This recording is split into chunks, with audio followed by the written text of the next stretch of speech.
If you have the observant feat, you probably already know that I'm a little disturbed by what was going on in this section before I unmuted myself. Anyway, welcome to ChaoticCalling Streaming. My name is Starwind. If you have the observant feat, you probably already know that I'm a little disturbed by that real quick, and then we'll get right into this. Alright, so we have adventures going through the world of Elsparia.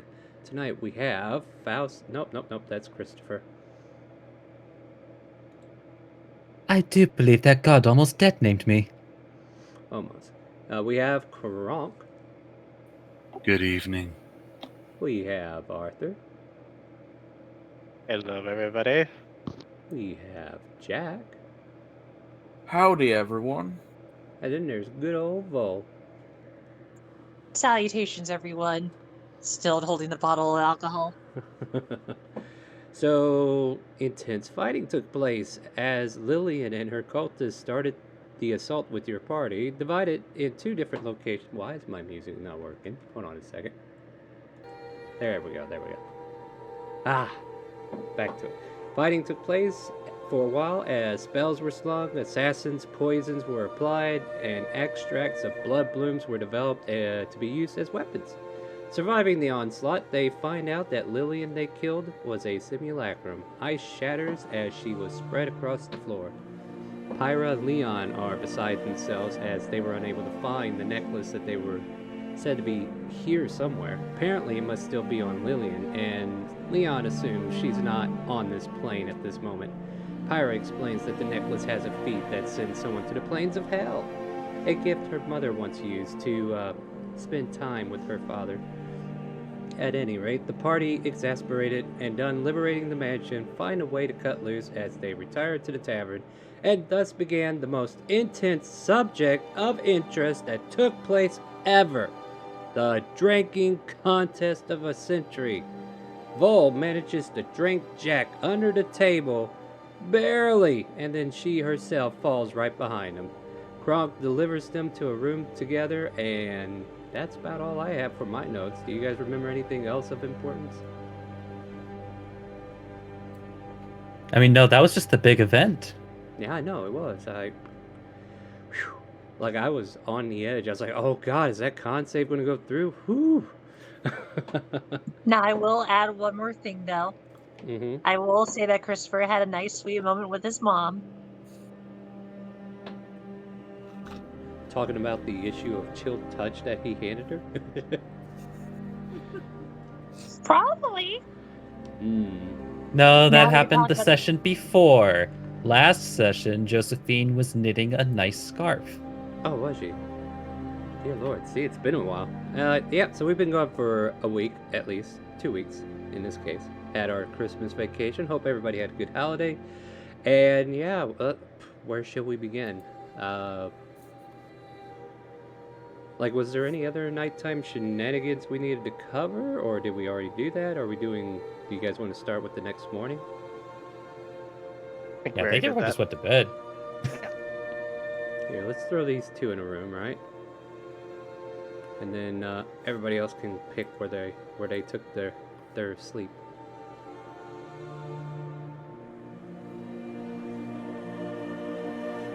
Oh, Kronk went to bed with Shella. Nice. She probably needed help today. I don't know, I think she actually succeeded on a few of those con checks last time I remember. Alright. Well then, my friends. The morning comes, you achieve a long rest, so you may go ahead and return your HP to full, regain half of your hit dice if you have any spent, and the morning is yours. I imagine that Vol, due to her military training, would wake up always at the same time, even no matter how hangover she is. So I imagine that'd be 6 o'clock. A normal hangover, maybe. This hangover here, considering your backstory as well, make a con save to see if you were able to get up. Okay, that's fair. Let's see how bad it is. Let's see. I don't think my luck has rolled out. Mm-hmm. Oh, God. Oh, God. About that luck of yours. I think I ran out. Yep. I think it's on empty. So So yeah, this. I'm knocked out. Yeah, I mean, you're not getting up at 6. Let's be fair. I don't think anybody wants to get up at 6. But yeah, 7 o'clock rolls around. 8 o'clock rolls around. Finally, you're able to wake up. I don't know. Maybe you're out for another 8 hours because that roll was sick. Very, very sick. No, It but at burned 8 me a.m. so much. Yeah. All right. Well, the dice have humbled you. You wake up at 8 a.m. along with everybody else. What would you guys like to do? As I reset Shella's spell list. Drunk's getting breakfast. Nice. The usual, I take it, my good friend? And the freshest of greens and some eggs. Very well, I'll get right on it. And he'll go back there and get you some greens and eggs. Raw, right? Or you want yours cooked? Raw. Yep. I know a certain snake-like guy that likes eggs too like that. Anyway. Oh, God. Okay, I'm glad I'm talking to Kronk and not anybody else. Anyway. Yeah, it was... While I populate the map with commoners, what are the rest of you doing? I think Volt, in her like hangover of the night of the century, slowly rolls out of the bed and starts to crawl to the door due to the fact that the headache is imaginable. So like just crawling there. How's Jack doing? Crawl. Is he slowly getting out of bed? I imagine at some point to their night he must have fallen out of bed and was so like just the drink hit him hard enough where the fall didn't even wake him up. He's just sprawled on the floor. Tell you what, Jack, just to see how hardy you are when you wake up, go ahead and roll a con save. Alrighty. We're looking for irony here, but apparently we're not going to get it. So Jack wakes up a little bit more brisk and ready than Vol did. Oh, the good floor. Oh, of course I'm on the floor. Vol, you already up?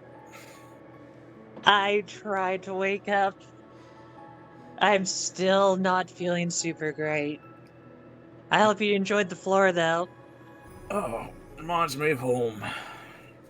Gonna get up. Then I'm glad I knocked you out with all those drinks and was the victorious one, since you got to visit your home sooner than you wanted to. I guess so, but you may have won the drinking contest, but not the waking up contest. I mean, I'm not feeling too bad.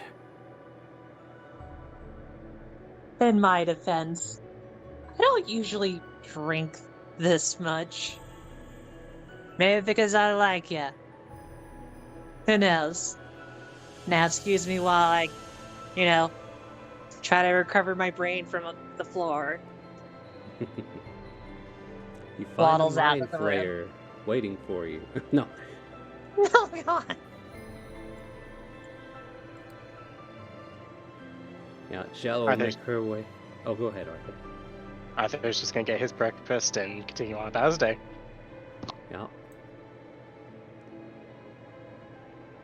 Shella makes her way out of the room and joins you for breakfast. Very quiet. And what about you, Christopher? Good morning, Mother. How did you sleep?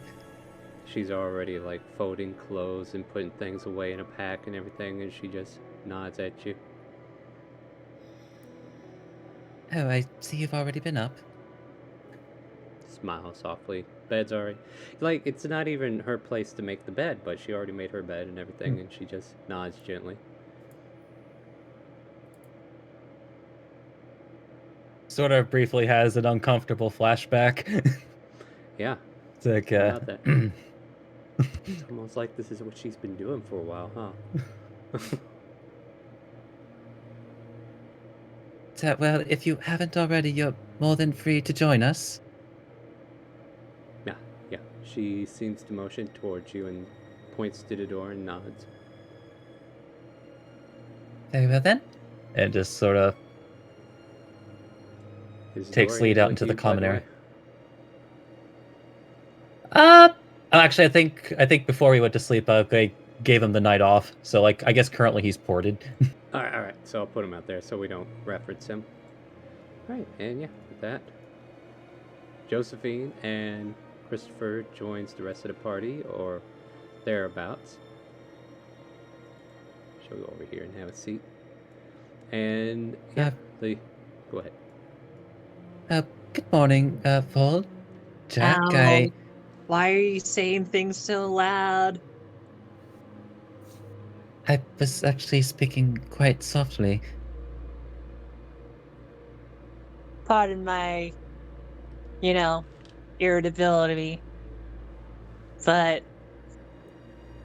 my brain's not doing super great. But Is how she are is she you drinking anything right now?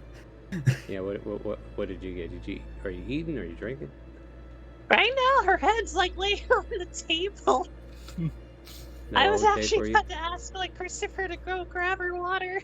That was the thing. It's like, do you think you could get me some fluids to, refill my liver from dying?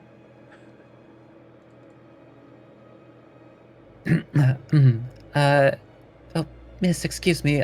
Would you be so kind as to bring some water over this way? Okay, be right there.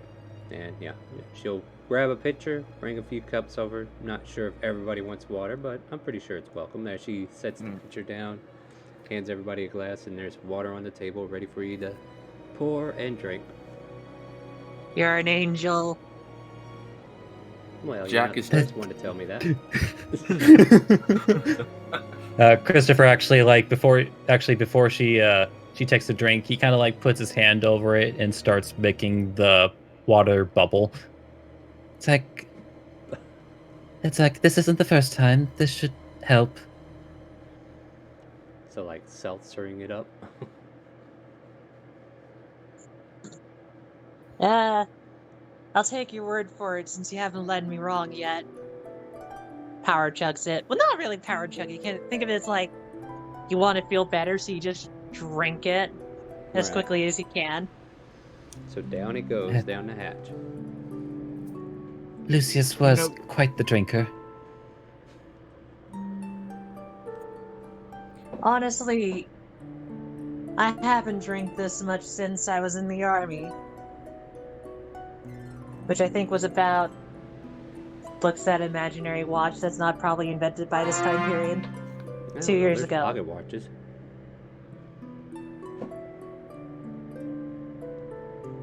I think you need a little something special. I know of a hangover cure. I tend to have it when my hangover's real bad.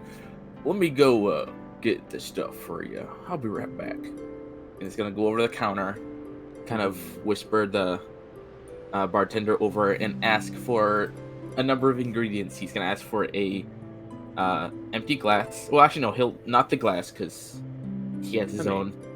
Yeah. He'll ask for a raw egg, the equivalent of Worcestershire sauce, hot sauce, and ground black pepper. Well, almost seems like I've seen this in a movie once. All right. She stares at you. She's like, "Well, I know those ingredients. Somebody had it rough. Did you take too much of the good shit?" Well, it's not for me, though I did enjoy myself. It's for my friend over there. All right, let me get those for you. Takes a few moments, and yeah, it doesn't take too long. This seems to be commonplace. These ingredients are ready for you. She hands them off, says, "Well, hope she gets feeling better." I mean, she called me an angel and all. Yeah, she's a little out of it. I mean, not about the angel part, but that part's true. Thank you, darling. Well, thank you. And he's yeah, actually you guys... young. Oh no, sorry. I was just going back to the table. No problem. Yeah, and apparently this bartender is in a good mood, and she's readily helping everybody at the front of the bar, refreshing greens for Kronk and getting any drinks that Arthur and Shella might want. And then yeah, you guys are still over there in that corner. So yeah, what's going on?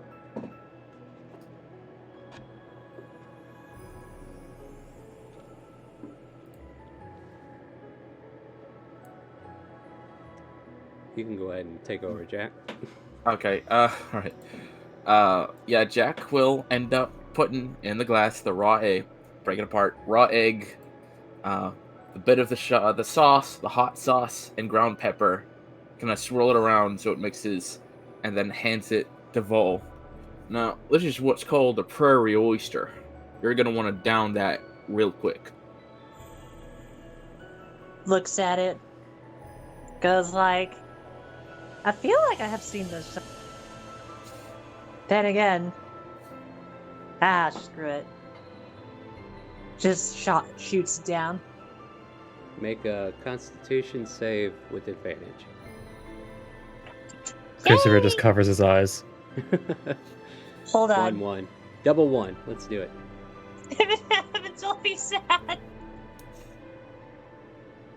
I mean, I have been known to call him. Aw. Hey! I was close. I was so close. All right. Critical success. So yeah, this stuff, you chug it down, and either a combination of the seltzer water that's already in you, or just these ingredients work internally real quick, you start to feel a little bit better. Ain't that kind of you, Jack? I appreciate it. There's no problem. It's a little cowboy trick. Usually for us bounty hunters. Gets us up and bright and early after we celebrate, out to hunt more bounties. All that stuff. I'll have to show you some of my military tricks, but not right now. So you're gonna see her lean over to like Christopher, like towards like, do you have a plan? You're going to have to be a bit more specific. Sorry. Still getting things out of my system. Do you have a plan for what we're gonna do now, since the mansion was a bust?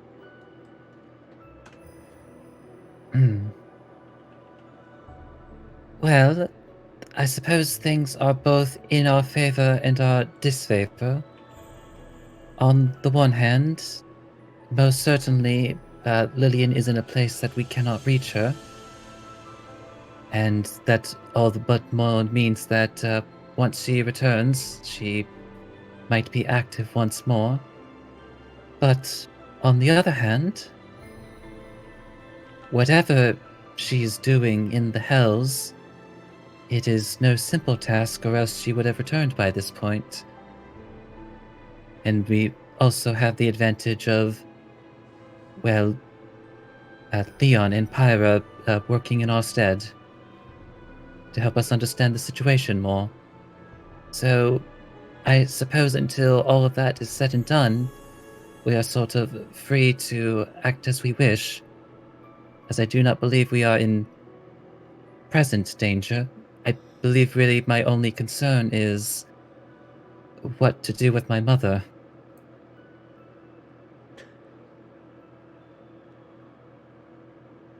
Is there a monastery we could take her to?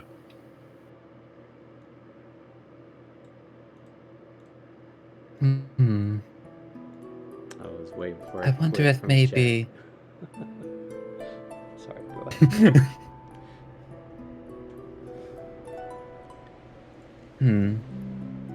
Well, if any such... I mean, I suppose that is a possibility, but I suppose the question would be, would there be a monastery safe and secure enough for her? She seems to be looking at you intently, as if there was something she wanted to say, but as you know, she can't. On the table, like, points her fingers, like, would you like to make a suggestion, Mother?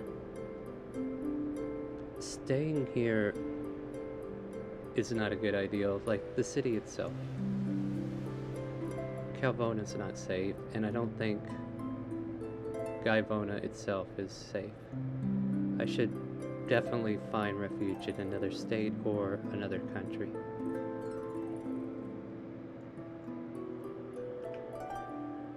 Yes, I would agree. Oh, I wonder, as he, like, could, like, turn to the others, like, this might seem a bit sudden, but do... Oh, hello, Arthur. Do any of you perhaps know anyone or trust anyone enough to perhaps take in my mother for the present? Preferably outside of Printhia. Would it be okay if I roll a history check, Star? For Family that we could go to drop her off there? do you have any family? Well, out of character, I do have that adopted family. Hmm. I also have that commander that's retired. Yeah, but we are currently overseas too, so I don't know. Go ahead, roll your history. Just wanted to ask because I didn't know if I should pull that card out yet, since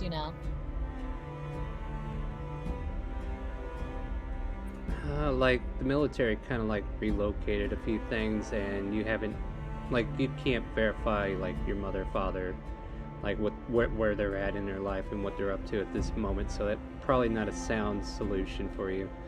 Yeah, I don't think anybody you know at the moment would be a solution that you would recommend. Vol would then just respond back to Christopher. It's like, I would have offered, to people I know, but currently I don't even know where they're at now, since it's been a while since I came back to visit. And, well, you know my family situation. We all look at you yes. funny, like, do we? No.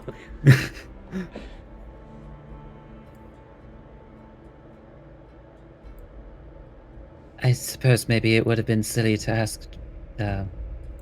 ask Jack. Well, I mean, I haven't talked to my family in years, ever since that stuff happened in Shandora. I mean, I'm sure they're fine. Never had any trouble with them, but that's all the way in Shandora. I suppose. And Christopher will message Josephine again. I suppose I haven't asked, but are there any family that you know or recall that maybe we could reach out to?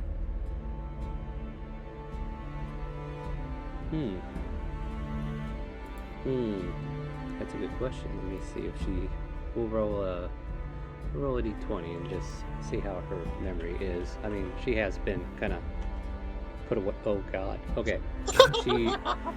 She just shakes her head at you, and her reply is like, "It's been at least what?" And she kind of like brings a hand to your face as she's saying this to you in your mind. 18 or so years since I've seen any of my other family, and being the circumstances that it was, I don't even know where they are anymore.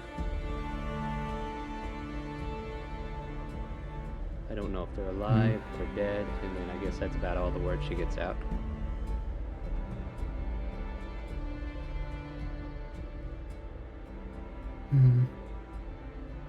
Well, I suppose that was a bit of a long shot as well. I wonder.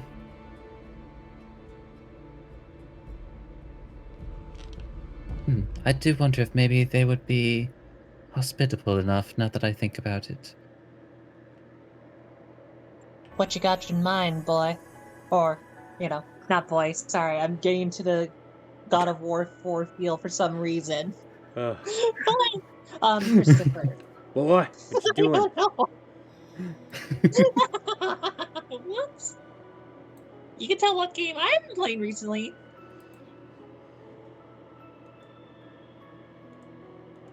It's this would have been before. In fact, I believe Krunk at this point would be the... Oh wait, no, both Krunk and Shella would remember this, but it's way far back when I first left the country. I did... Oh, assisted in reuniting a family back in Timor. I heard my name. I decided to join you.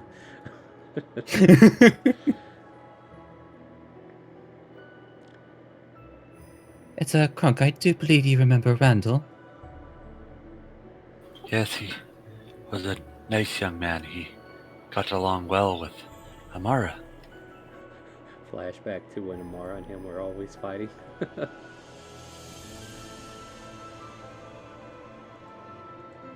Good times. So yes, he was, but he was also the son of an herbalist and, unbeknownst to the son, a wizard of some power. And additionally, Mother would know nothing about them, as I did not disclose their names or location in any communications.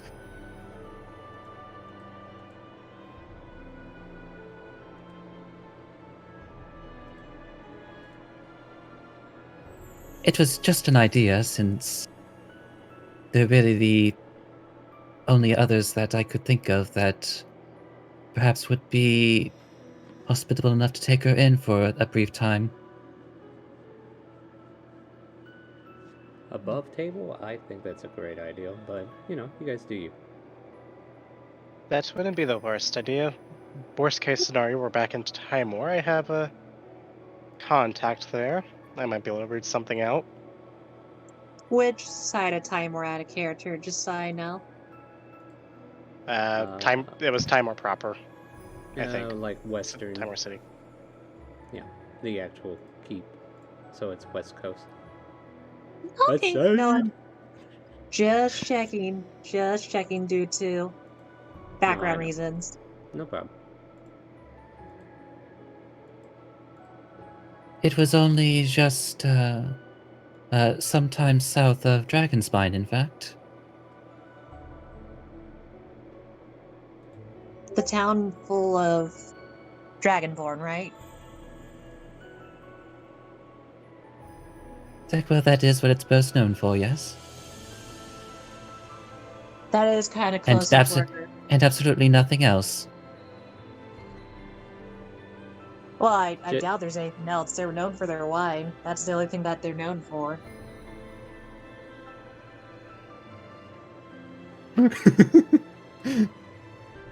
But that's also on the way where I need to go as well. Yeah, that city that was south of Dragonspine. Do you remember the name of it real quick? I'm trying to search my notes here. For my place? No, not yours. Yours is north. You're just checking. I was about to say, like, hold on, it's not south. No. South is Cardiff. That's what it was, wasn't it?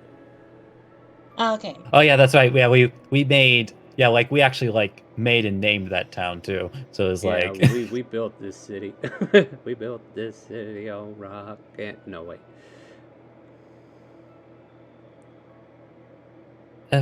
Vol, you have business in Timor?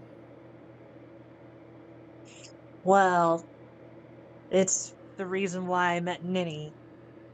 Since, well, besides, you already know I'm from Eastern Timor. I served the military there for a while, but my home is north of Dragonspine. Well, my original home. My other home's somewhere with my parents running around the, bottom of the Eastern Timor area, but I don't know if they moved or not.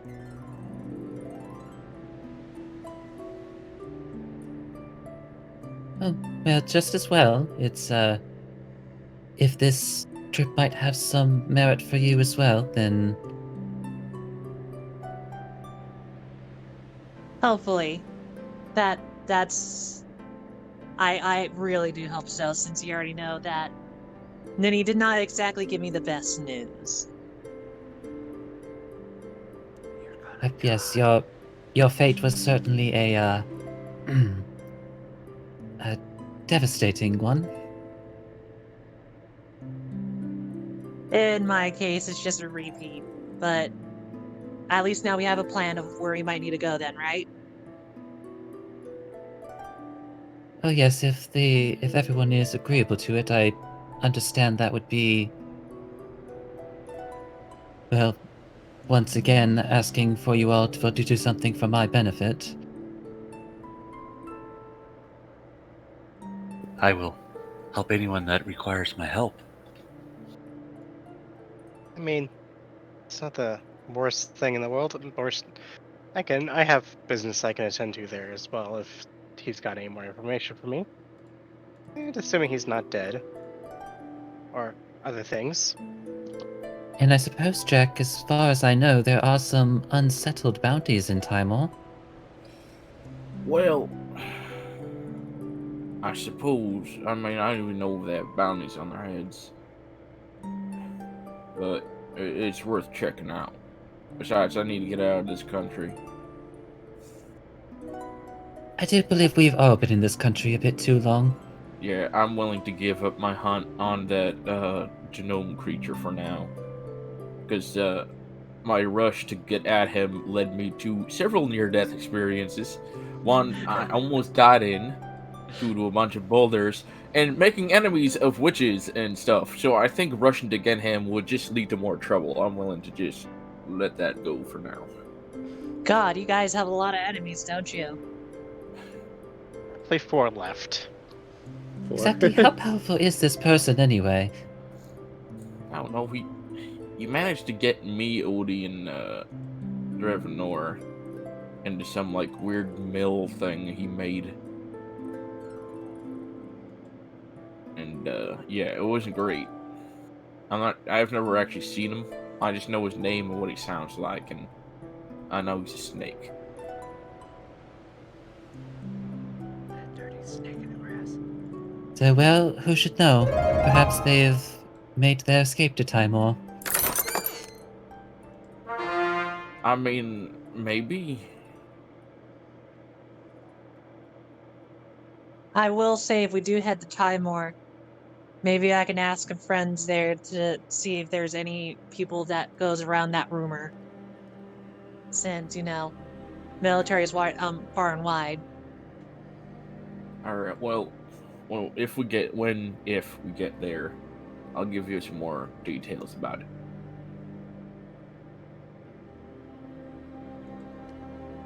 So, why are we going back to Timor? I came in at the end of this conversation.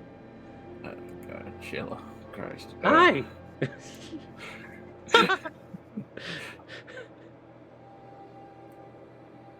We were just looking for a place for where my mother could stay during these uncertain times. Oh, well, if I knew that, I probably could have suggested Scarlet, or she could go stay with my clutch.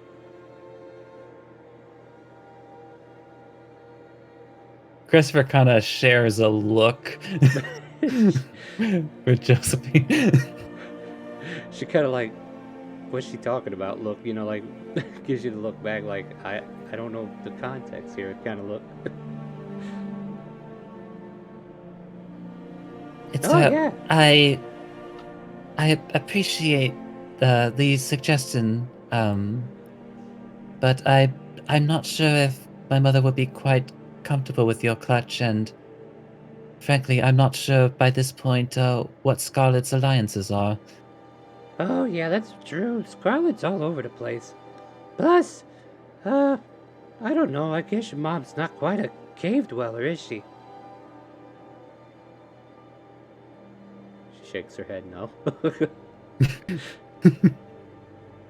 Oh, well. But yeah, she decided to add her 2 cents. I suppose if nothing else, it would be an opportunity for you to see your clutch again. Oh, yeah, if we're No matter heading what that state way. they're in. Yeah, I have to break the news, don't I?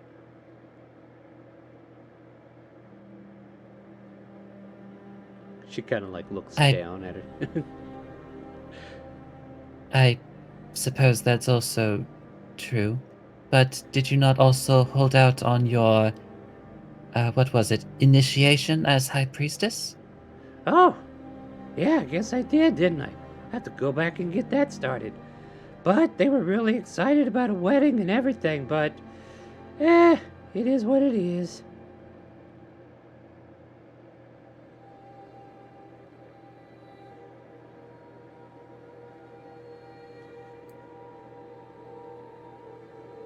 As you guys are kind of like digesting your food and stuff, Leon eventually comes from the bar and just kind of like checks in on you guys. So, what's your next plan? Did you guys figure out anything?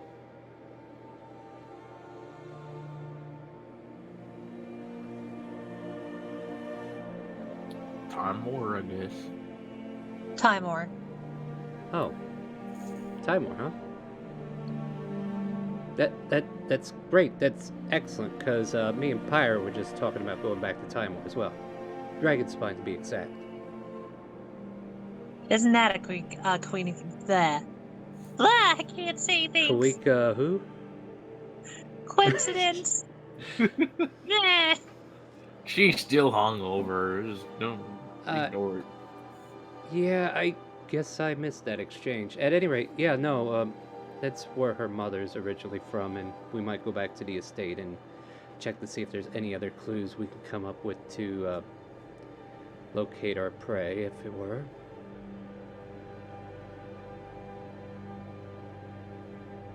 Oh, well, I suppose then we'll be in close contact in case anything should come up. I mean, if you're going to be in Dragonspine, sure. Well, we'll be certainly passing through, that's for certain. It has been a while. Yeah, well, I think me and Pyre are going to get started on that trip right now. We're going to go into the back alleyway, cast a teleport circle, call it a day. Alright, Pyre, you ready? Wait. Wait, what? Would it be Huh? possible for us to take a ride on that? Oh, you guys need a lift? So, we are personally not capable of that magic. That would And be- save a bit of time. Also, I don't think I think we want to avoid the pufferfish incident. Yeah, Please- that's... Please don't talk about the pufferfish. I I'm kind sure of it'll want be to. better next time. What the heck is a pufferfish? I feel like I'm missing a It's a full type of conversation bird. here. Is it a bird? Yeah, and this is Leon. He's like, is that a... I don't think that's a bird. It's a fish. No. But... Yeah, Leon. No, I'm making fun of Vol. Thank you for, Oh, I'm sorry. Yeah. Alright. I'll keep... It's a bird. Alright, let me write that down. Oh my See. God, Vol, are you serious? In my defense, I have traveled a lot, but I don't really think about looking at fish markets. Shell is chicken writing markets or whatever. down... Yeah, Shell is writing it down too. So, pufferfish is a bird. How do you spell? It's like, no, Shella, you spelled bird wrong. It's the I It's over not- there. Oh, it doesn't start with an E? No. Backwards. Oh. You did it backwards. Oh, okay. And eventually you write it down. Anyhow. You are so good at note taking. You know that? But I just imagine Bull's going like, so I hope you have to understand, like, I'm not familiar with a lot of spells and whatnot. So are you telling me that he could teleport us across the sea? It's yes, rather instantaneously. Well, that's very convenient then. Yeah. But- Leon turns to Pyra. Continue your conversation. There's a rock, paper, scissors contest going on over there. Continue your conversation, though. Okay. I was just gonna be like, but should we leave now, or do you think we should check things around here and then leave? Then again, there was that big scare, so I don't think they would have much here anyway. How has the public reacted to the invasion of the manor anyway?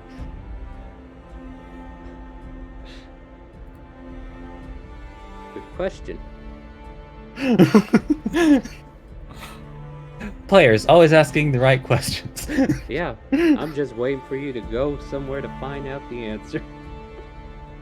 Arthur's gonna go stick his head out real quick and maybe find a news outlet.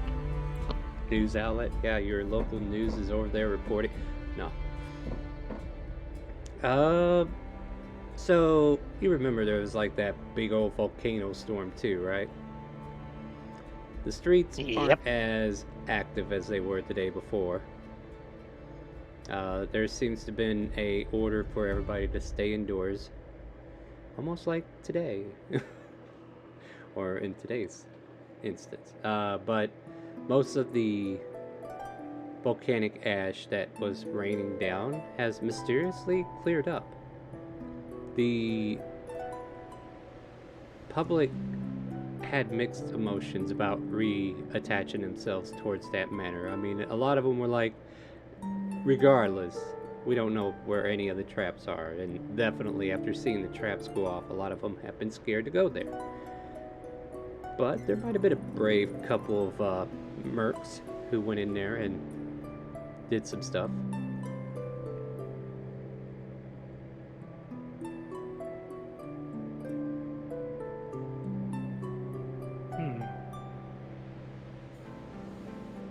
Arthur sticking his head back in. Yeah, Yep. yeah. Going back. Just gonna give a thumbs up and say nothing. Yeah, the narrator nods to you gingerly and goes back to being the outsource now.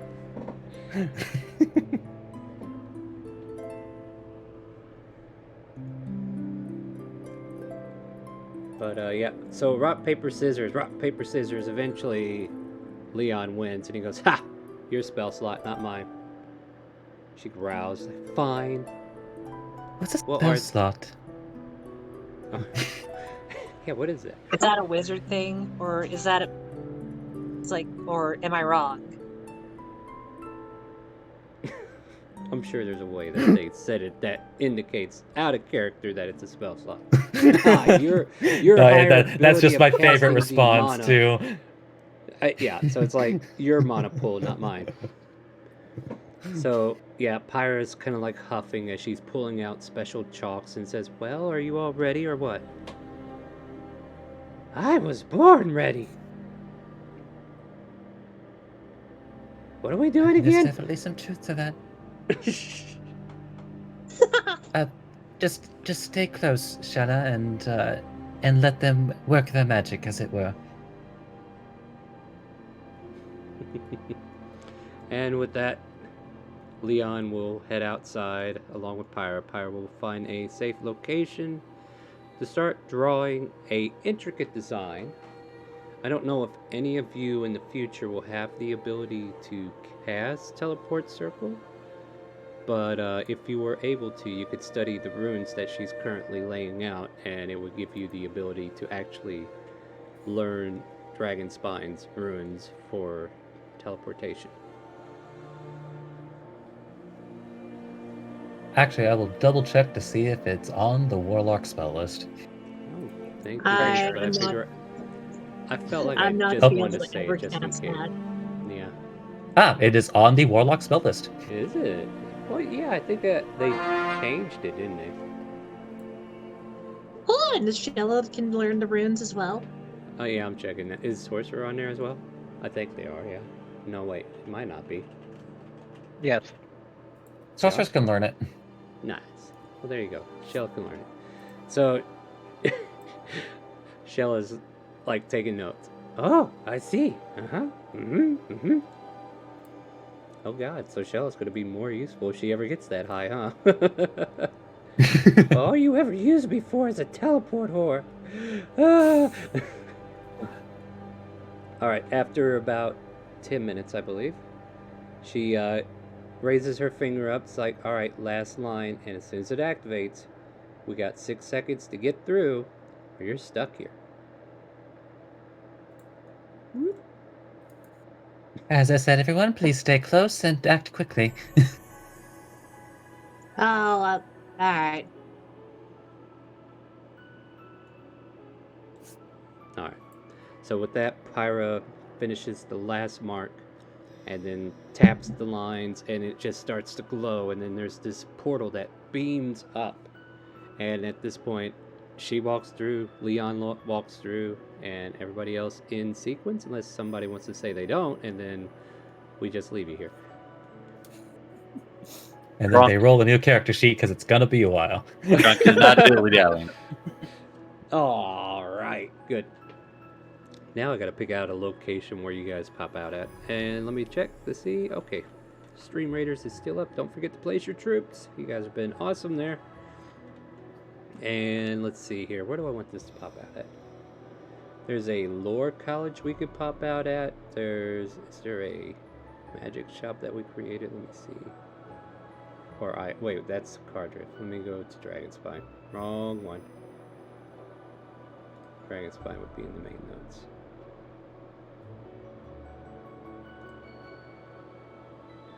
So it would be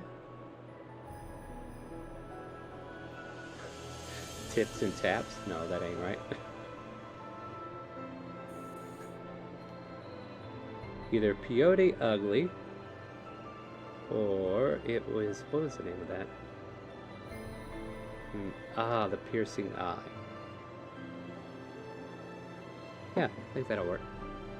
So the spell, you jump through the portal, all of a sudden you find yourselves in a room where the exact runes that you just walked over in chalk are now engraved in this wooden floor that you're currently on. Feels like you're on a floor that's above, like you feel like the floor kind of like creaks to your step, like there's something more underneath, like empty airspace, so to speak. So it's like you're upstairs somewhere. And Leon goes, "Welcome to Dragonspine. We're gonna walk out here, talk to the people who own the place and everything. Let them know we're just coming through real quick. That way, you know, they don't get antsy. But these people here can be a rough bunch. All right, I'll do all the talking. Don't worry. You guys will be fine." And he walks out, Pyro right behind him, and you guys see this stairway that leads down from this room into a den, and this den has like trophies, like a giant elephant's head, a giant alligator's head, a giant direwolf head, you know, all kinds of exotic animals, along with, you know, stuff that's just weird to see in general, kind of like decorate this location. And as he's walking down the stairs and you following behind him, he's like, "These guys are exotic game hunters. Not sure if you're interested in that kind of work, but you know, they do a lot of crazy stuff. They hunt lions, tigers, and I've even heard they hunt bullets and hydras. So yeah, Oh my. these guys are pretty rambunctious." And as he comes down there, he sees this orcish figure kind of like relaxed and taking some time behind a desk and everything. And he kind of calls over, "Isaac! Leon, how's it been?" Been good. Got some friends here. We just came back from a little quest. I hope you don't mind. Look, I'll take care of you later, alright, man? We'll go get some drinks. It'll be fine. Alright, get your ass out of here before Rachel gets here. Will do. And then with that, you guys simply get escorted out to the street, leaving that trophy room of a den behind. And you find yourself on a wooden porch leading down to the streets of Dragonspine. And here you are in Dragonspine. Yeah, I haven't been back here and since we stops for a second. Did things. And that reminds me of 100 things that I need to bring up. Okay, continue. So yes, we did certainly do things in Dragonspine. Mm-hmm. Arthur's just gonna try to reorientate himself real quick. Yeah, as you're reorienting yourself, there's a couple of carriages, warehouse-looking carriages carrying like cargo, and you can't help but notice a bunch of boxes that seem to be labeled with the word cheese on them. And it just goes down the street until it hits the warehouse district. I don't think I've been here since a year and a half ago. Hasn't changed much. Yep, absolutely nothing has changed. Why do you seem like you're sweating a lot? Are you He alright? No. always sweats. It's like no reason. It's like, oh look, I remember staying in that inn. It's like, oh, and then he just remembers like, oh no, not that place. Is it tips for taps? Your mother gives you a stern look like, what did you do?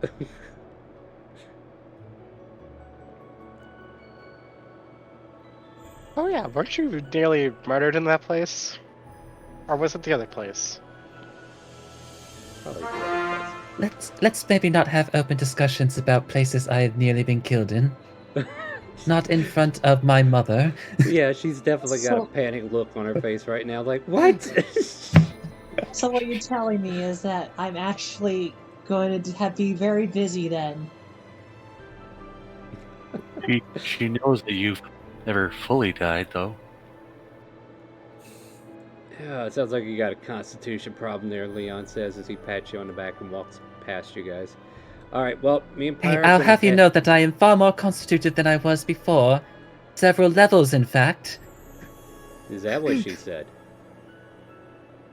Wait, What are why would these she levels say you anything? speak- And what are these levels you speak of? It's like, you know, I'm a level above where I was before. Ah, A new level of self-improvement. power and Totally get it. experience. Gotcha. Self-improvement. Totally agree. Anyway, we're gonna go this way. Kind of like points left around, going west.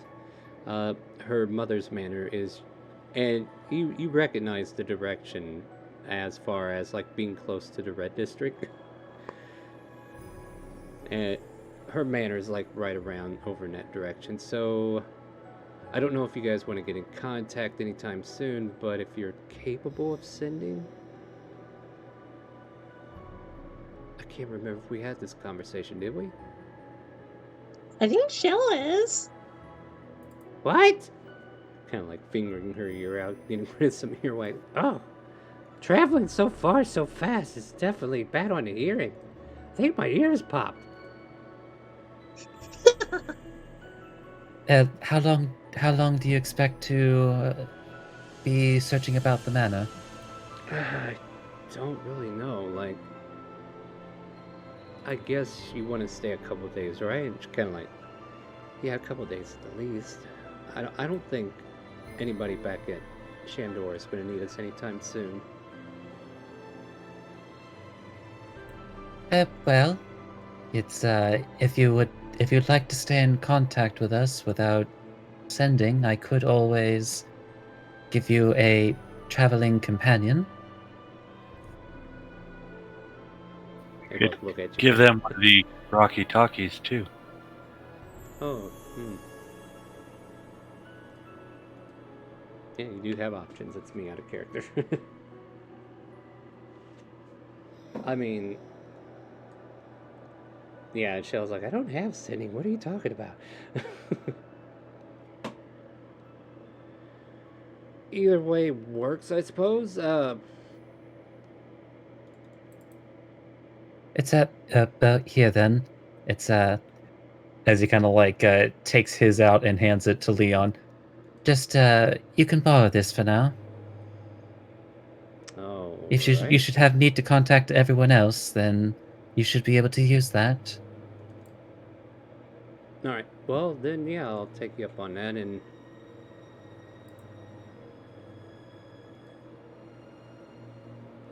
well, I guess good luck to you guys. So, well, our business shouldn't take too long, as the as if I'm recalling correctly, it's not too far south from Dragonspine. If we go by carriage, at least. All right, then. I'll leave you guys to it. Pyra, let's go ahead and take our leave then. It was fun meeting you guys. A lot of fun wrecking that manor. But, yeah, take care. To you as well. And they exit stage left unless there's anything else you want to say to them.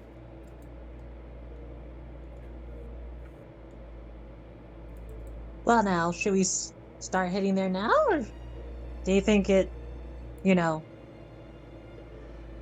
should we just buy our own carriage and drive our own horses?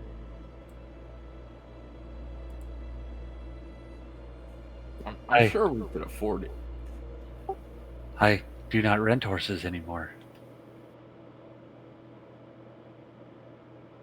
Has a had a horrible bad image of experience. Torgal.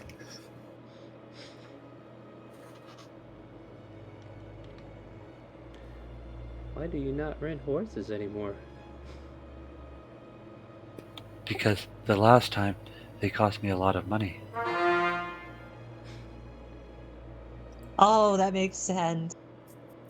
That makes perfect sense, yes. I thought it's because you sat on one. I know Torgals are heavy.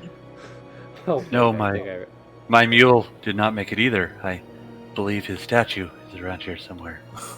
That's right, I remember now. Was it he in Time Warp City? I love all Yeah, these that's in Time War throwbacks we City, do. unfortunately. I love all these throwbacks we got going on right now. To the fact that's anyways. Now, how many more of But our I was just gonna previous say, episodes like, can we throw in this? I was just gonna let the party know. It's like, well, if we buy a carriage, I could drive it. I have experience from, having to learn from the army. What does this sign mean? Tips and taps. Let's not worry about that, Shadow. Shelly, you'll know when you get older, as you see Vol just scooch away. What? You act like I'm not old enough. I'm 6, you know. Wow.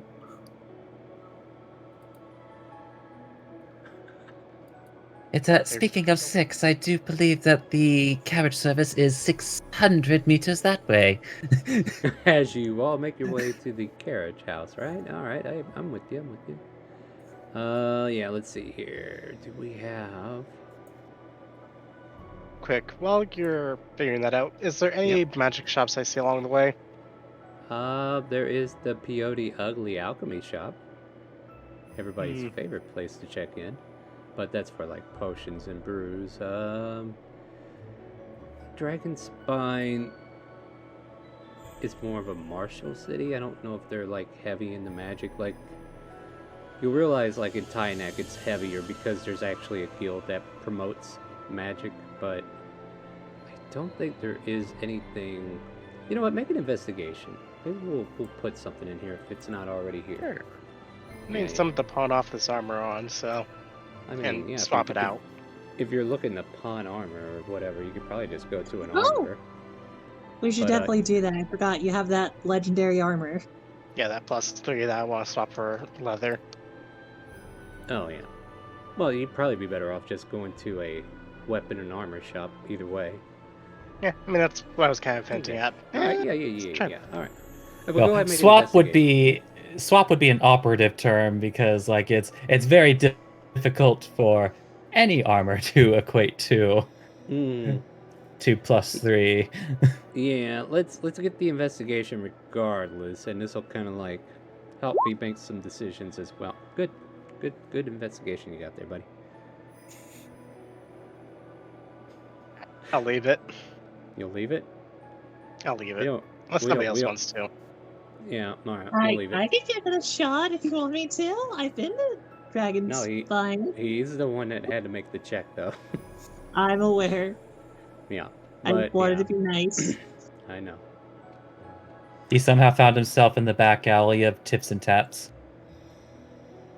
And this half-orc kind of like greets you. He's like, "What's your pleasure?" As he leans down, gives you the puppy dog eyes. All right, moving on. Anyway.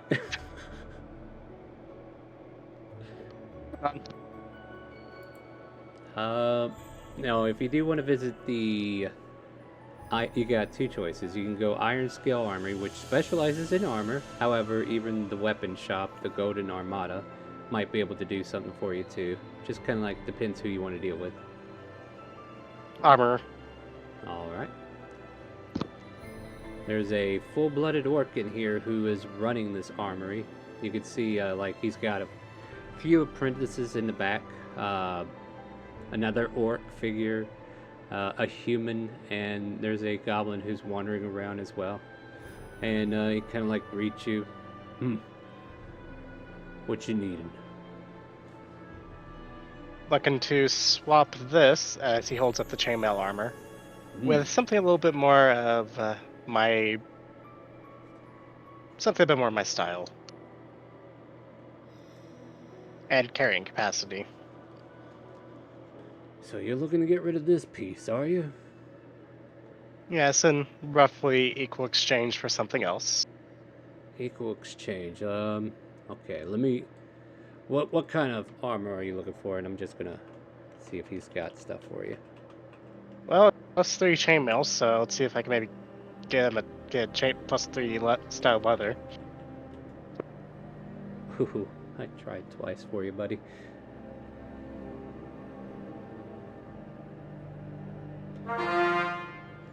This tier 3 chainmail that you have here, I don't think I can get you anything equivalent. About the best I can do is probably a tier 2 studded leather.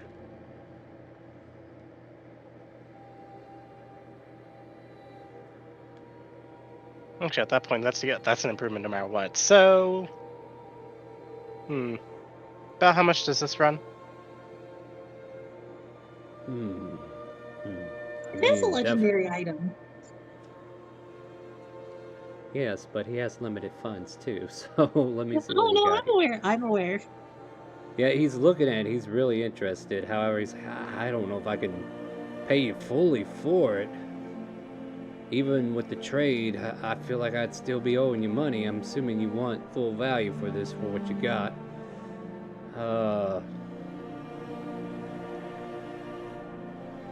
How about this? I'll tell you what I can muster up. I mean, I ain't got all that much. I got the leather +2, studded. I could throw in maybe a couple grand gold on that. That's about all I can offer you up front. Okay, let's remove the chainmail entirely. How much will just the +2 armor get me? Let's see here. +2 runs. Let's see. If it's 500 per... We'll say 2,000. Oh, easy. Okay. I'm just gonna drop 2,000 on the table. Oh. Well, alright. That works too. Here you go, my friend. And, you know, if you're really looking to get rid of that piece of armor, there's a couple of places known as auction houses. There's one in Timor proper, and I'm trying to remember, did we have one in this city? I think they have one in Cardiff, if you want to go there. It's usually where I send most of my more exotic gear that doesn't find a home right away. Collectors collect, you understand. Of course. He's gonna take the armor and then kind of turn around. Actually, I have one last question, and then I promise I'll run away. Well, don't Do you worry, by I'm not chance going have to to have come at a- you with a pitchfork. Go ahead. Do you have anything like this in maybe a smaller variety? Something that would fit, say, a female? I mean, we can make adjustments to it to help fit somebody else in it. I mean, this gear here, usually whoever dons it, it automatically attunes to their shape and size in most cases. I mean, it is magical, is it not? Fair point. If it does that, then I'm sure we'll have no issues then. Yeah, as long as it don't turn into a garter dress, am I right? He's just The going to real slightly squeeze. facepalm and run away. 5,000. Alright, so you hightail it out of there. You guys, I don't know if you were following along with him, but yeah, he leaves. Was there anybody else that had business there as well, maybe, or no? You know, I would only be there just to be in shock of how much money this weird man has. The battle did not Literally want to start. dropping like 2,000 gold, and I'm like, that's easy. And I do just see Bull literally go like, That what? is over a year's paycheck. Well, that's over several years, ain't it? Yeah, it's like, that's a lot. Alright, I'm gonna have to restart StreamRaiders. But at this point here, where do you guys want to go? Get a carriage? There is the Silverbeard stable that you can run into. And yeah, there's this silver dragonborn who is currently checking over his horses, and you see him pinch one, and the horse neighs loudly. He's like, "Good, you're exactly what you should be." Oh dear Lord. Goes over to another one, kind of like checking it. And then your motley crew makes its way. I'm getting this assumption we're not walking past the quest board. No, at least they didn't say it. Are you going to the quest board? I'm only going if we're like walking in past it. I don't think they ever had a city map to this, so I don't know. Yeah, I don't. Well, yeah, Dragonspine's not exactly mapped out on a map. I might work on that one day. But That'd be nice. Because if I could sell like these weird Alberus things, the basically whale bladder thing, to a perfumer, I might make a few bits of gold. I mean, we're talking about the quest board. If you want to find a potion shop, I already mentioned one. Well, I said perfumer. Well, yeah. Where else are you gonna go? Maybe I'll go take a quick visit there then, if that's okay. All right, we'll get back to it in just a second before you get there. But I'm trying to map out where. Okay, go ahead. Like the quest board would be like Northeast District. I kind of imagine you guys were like more to the west central, and you guys were making your way to central to get to the carriage house. If that makes sense. So I don't think you would directly go by it, but if you wanted to like purposely push your party into that direction, I mean that's on you. Hard to push the party when you're at the back of it. So I mean, it's easier to push from behind, right?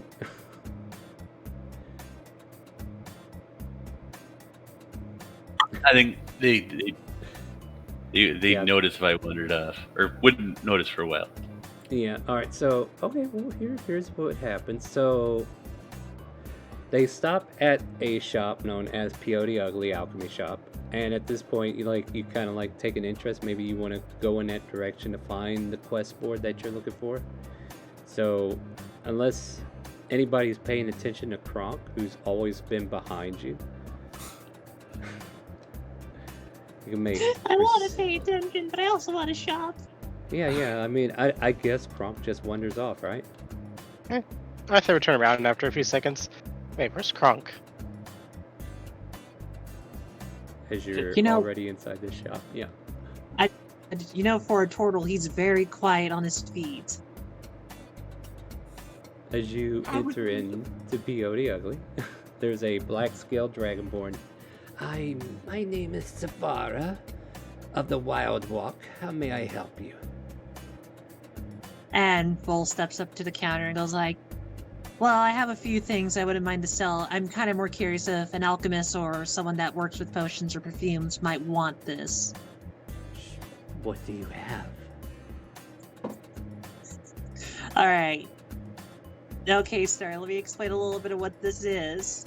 Because I basically had to do research on this because I was going like, why the fuck would anyone have this? Is it a gotcha item? It's a gotcha item, but basically Yeah. it's used to make perfumes. Really expensive perfumes. Oh, you're I talking about the frickin' whale puke.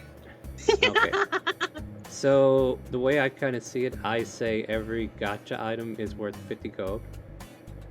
If you just dump it. Just dump So- it, so like, if it, Yeah. even so though you this can- one could be valuable to an She'll- alchemist kind of thing. So yeah, she takes it and she'll offer you 50 gold for it. Alright. This will definitely help in some of my future endeavors. Then I'll also give you this weird mushroom I found. I don't want to eat it. I've thought about it, and then I kind of sat there go like, why does it glow? Oh, let me take that off your hands for you. As she takes it from you, offers you 50 gold as well. She pops it in her mouth and chews on it. Satisfying. And then I'll just And- give her 2 more things. Just What else? Yeah, oh what do my you got? god, I just want to imagine she just suddenly starts glowing green. Her tongue is glowing. To So, quicken up its star. yeah. I'm gonna give her a discolored potioneer case and Mm-hmm. a bag of powdered gelatin cubes. 50 gold each. 50 gold each. And Alright. and then she turns around and says, "Well, now that I've taken stock off your hands, would you like some of mine? I have this wonderful array of potions here." She pulls out this special rack. It's the rave of everybody around. Everybody seems to love it. It's a party favorite, if you understand what I mean. But it comes with a hefty price tag, and mostly nobles are the only ones that get to enjoy it. But I could tell you're very noble. You'll just see Volt kind of put her hand out and go like, you could guess that correctly, but I am not a very rich one. Tell you what, my friend. And she shows you these multicolored potions. Like, they have like red, blue, yellow, green, yellow, and it's kind of like orange, just kind of like fluctuating in waves in it. This potion has random effects. Not sure what it will do on each concoction. Believe it, it's the same batch, and each quaff creates a different effect. If you're willing to take a chance on faith, perhaps you could find out what they do. It's a very party favorite of most people who come to my shop. They normally go for 100 gold, but since you've been so kind to give me all these lovely ingredients that I should be able to make a profit on, I can offer it to you for 50. That's a fair offer for something that could potentially hurt me, but also potentially help me. Will you throw in a healing Potential- potion and we'll make that 100? Yes, I will. So here's your healing potion. I have 3 more of these regular ones. I do have a couple greater, and then I have this superior looking specimen of a potion if you're interested in that as well. I wish I could afford it, but as I have to point out, I am not a very rich one. But I will take those 2 potions you offered already, and I will Fair enjoy enough. them. If you find any more illicit goods like this, do come back and visit me. I'll be happy to take them off your hand. I would gladly too. And on top of that, if I become a good enough customer, we'll grab a drink together. Fair enough? Fair enough. And her tongue is glowing green by this point. Oh god. She kind of like licks her lips. Something feels a little off. I'm sure it's nothing. I think you have a potion to fix that. But anyhow, I think I gotta go meet my friends again to get ourselves a carriage. Not a problem. Is there anything else the rest of you would like? And just kind of like giving everybody a chance. What's the 6 for? Oh, nothing. I was thinking about having her quaff a potion. I just want to have the effect ready. I'm curious about something. Yes. I'm curious about the price of this little poison here. I know what it can do, but I'm curious about how much it's worth. He's gonna pull out the vial of poison he got, the one that is 76 damage. You have some very strong poison there. May I? As long as you don't use it. I won't use very much if that's the case. Just a tip of the finger, you know what I mean? I just want to taste it and see how poisonous it is. Alright, well, don't blame me if you die. Oh yes, this is potent indeed. I could give you 100 gold for this if you want. Nah, I think I'll hang on to it. Thank you, though. Good to know No it's a prize. problem. Well, it was definitely a good pleasure to see such an item in pristine shape. Yeah, we'll probably use it to kill some folks. I don't know. Be Bounty careful hunter, around after all. snakes. They don't tend to take the poison like normal people. That's good to know. Thank you. and green dragons and the like. Since you've given me actually quite a bit of helpful information, I've got a few healers kits I've come across that I'm willing to Oh. part with. Are you sure? Well then, by all means, let me take care of those for you. He'll give away 3.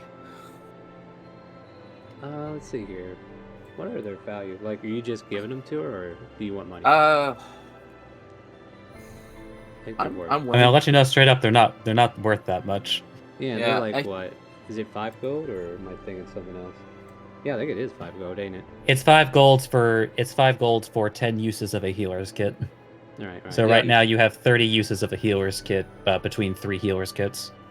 Yeah, he'll just give her the 3 for like free as like an exchange for the information.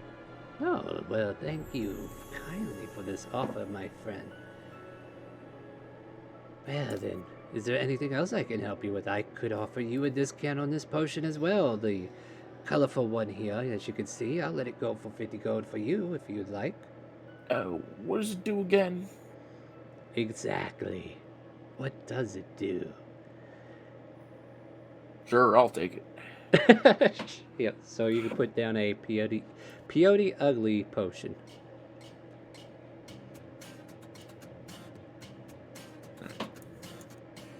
And she'll take 50 gold from you. And it's like, thank you. These are definitely a party favorite around here, amongst the rich. Why leave all the fun to the rich, I say? Exactly. I mean, I got 6,000 gold I don't know what to do with. She Cole stares just at you really intently. tilts and goes like, Would you be interested in How? a superior healing potion then? Is that the strongest one you got? Oh, yes. It'll put life right back into the bones of anybody near death. Sure, I'll buy it. Yeah. Alright, let me remember though. It is, I believe it's 2,500. 2,500? Yeah. Said you have money, so that's why she's pushing it on you. Might even be more than that, and I'm being very generous here. I'm gonna double check real quick, but yeah, so far I'm gonna stick with 2,500. But let me see, potion.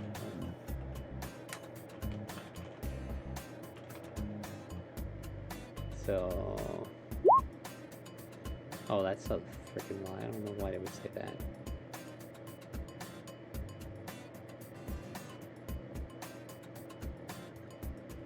Let's look up rarity.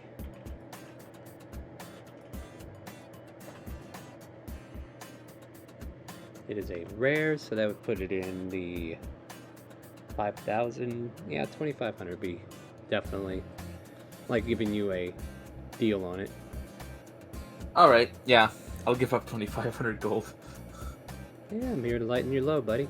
2,500 gold. She hands you this super looking red, thick as molasses potion. Superior healing. Does 8d4 plus 8. And if that don't bring you back from 0, I don't know what will.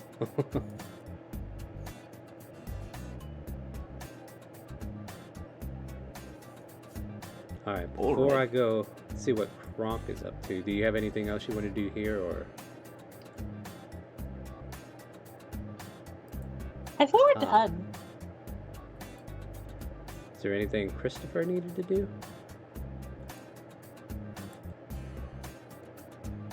Christopher's just hanging out outside of these shops that people are in. Yeah.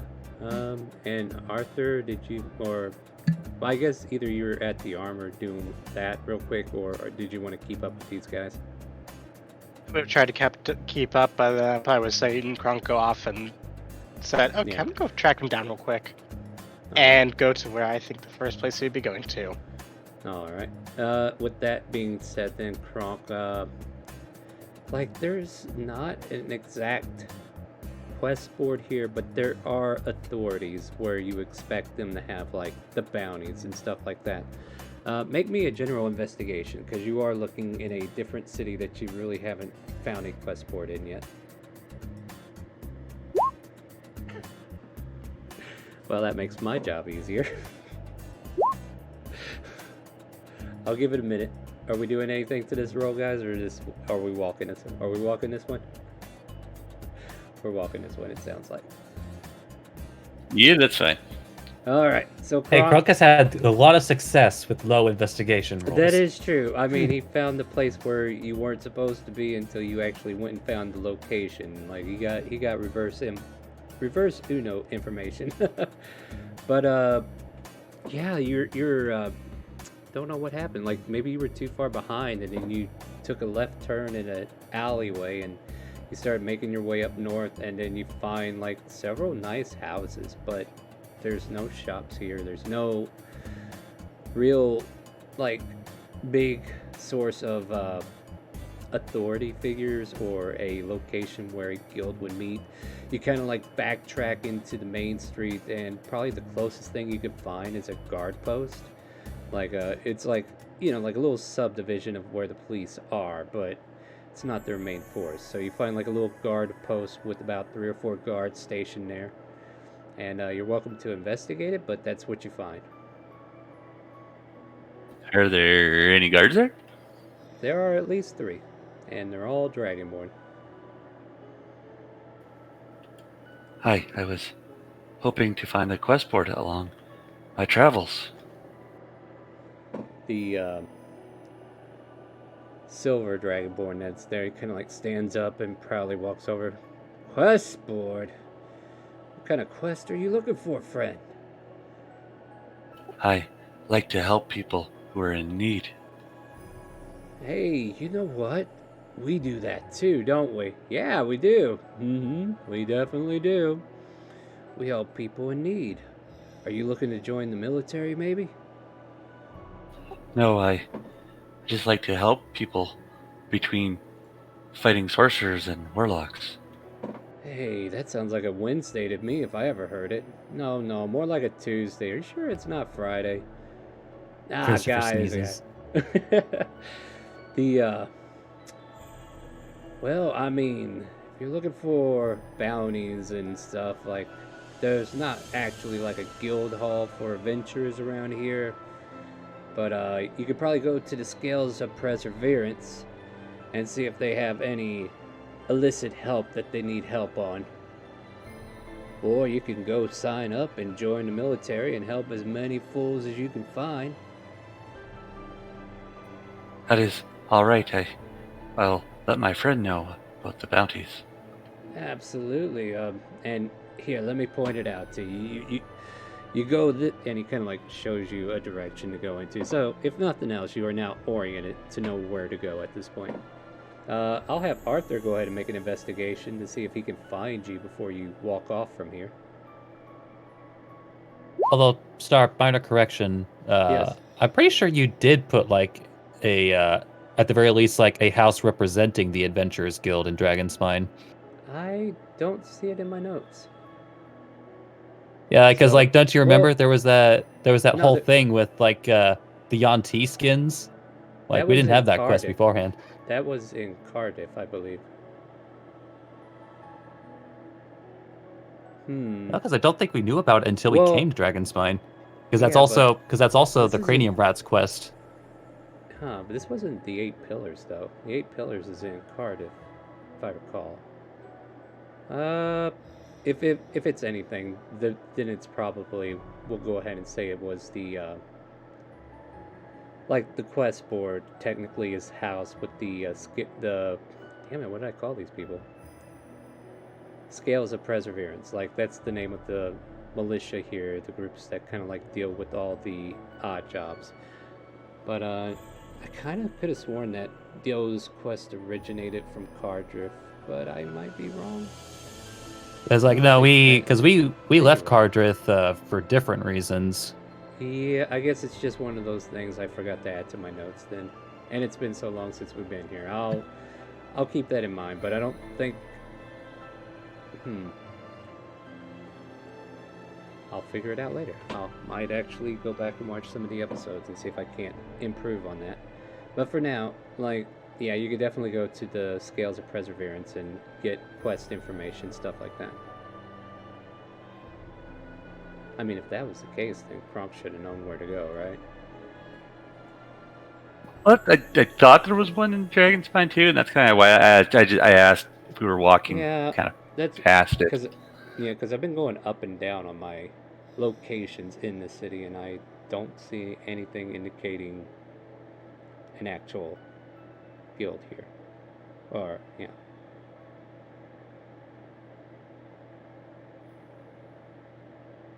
Not a big deal. not a big deal. But at this point, yeah, Arthur, you'd be able to run into him if you want. And he's like walking outside of the guard post that he just found.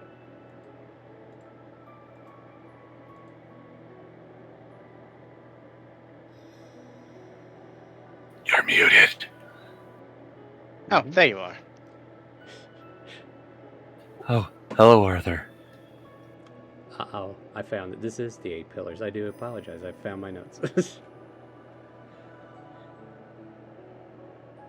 Okay, yeah. Let me clear some things up. You guys were totally right. I was looking at the wrong Dragon Spine entry, and yeah, the 8 pillars is in this city. I forgot. My bad.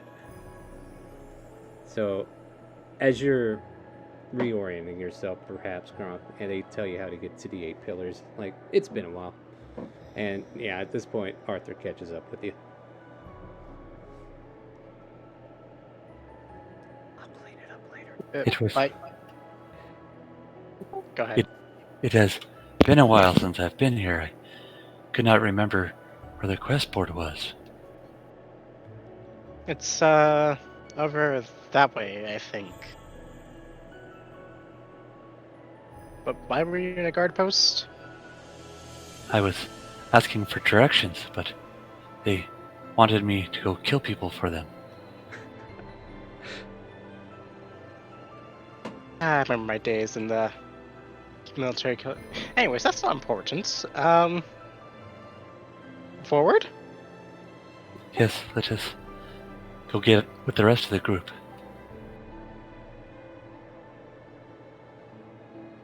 So that So- sounds good. And I follow Kronk. Alright, so Kronk, we're going back to the group instead, or we go into the 8 pillars? I wasn't planning to get too far out of Alright. line. That's fair. Yeah, that's my apology too. Like, I forgot the 8 pillars was here, and I was looking at the wrong note. I should have went into the new RP version of the note. But I'll definitely fix all that later. But yeah.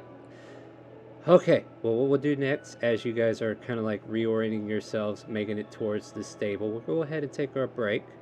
And then when we come back, we'll get right back into it, alright? So let's go ahead and take a good 5-10 minutes, and we'll be right back. Don't forget to place your troops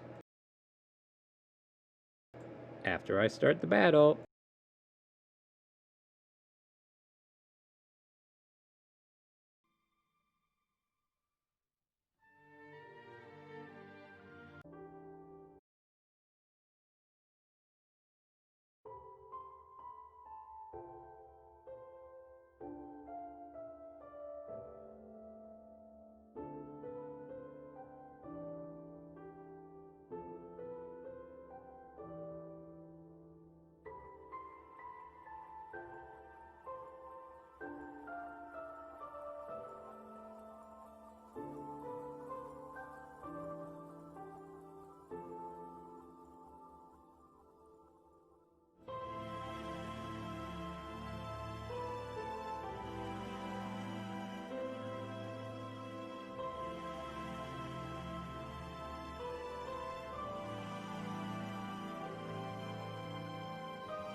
That's what I was going to ask you.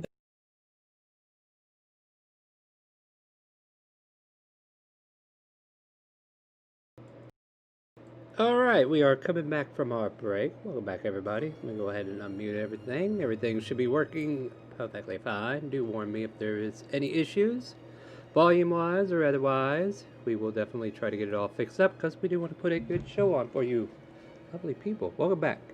Alright, so we have regrouped ourselves together and we're looking for a stable, right?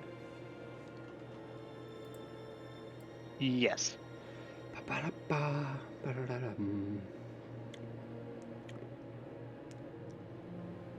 And yeah, Silverbeard stable. And there's this silver dragonborn who's going around pinching horses to make sure they're horses. As your group kind of like makes their way over, you can hear horses neighing loudly in the background. Okay, good. I think you're a legitimate horse. All right. Ah, people, welcome, welcome. How can I help you? Why were you pinching horses? Because people have pinched me out of money. Okay. It's a long story. Do you have time? I don't know. Do we have time to hear his story? Well, once upon a time, I was a young...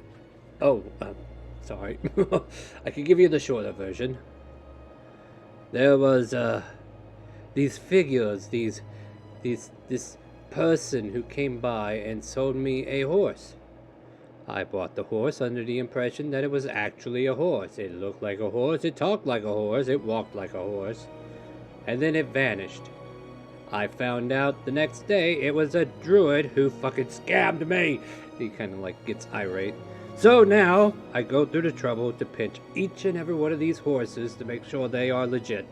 I assume that if they were a druid, they would react differently to a pinch in certain places.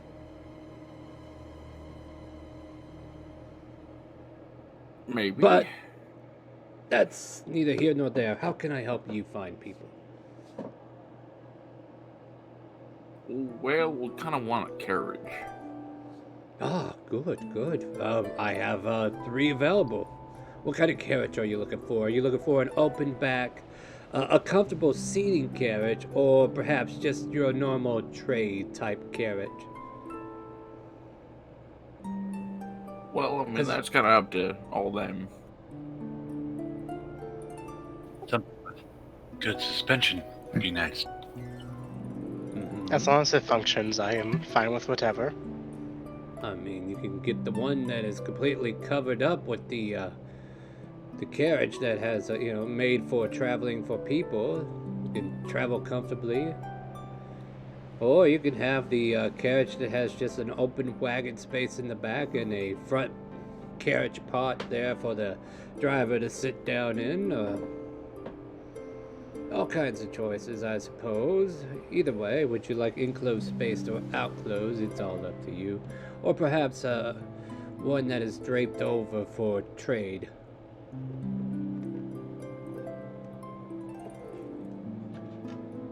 Oh, by the way, been a lot of my carriages been bought up from the trade, to be honest. I don't even think I have that one anymore. That's right. We rise. Anyway, as one. You want the original carriage, right? And he kind of like shows you over to a black carriage that has like a little step ladder that goes into an open compartment that leads into like people space to where you can like sit across from each other. And then there's the open front that leads to the driver part. That it's like, well, I do have this carriage here. It goes for about 200 gold pieces. That's to rent? Oh, that's if you wanted to buy. Did you want to rent? Oh, buy the whole thing for 200 pieces. What do y'all think? Want to buy or do we want to rent? Well, go ahead, Kronk. Renting has not worked out for me before. That is very true. Sorry, Phil. I was just gonna respond saying it's like, do you plan to use it a lot? If not, it'd be better just to rent it, but...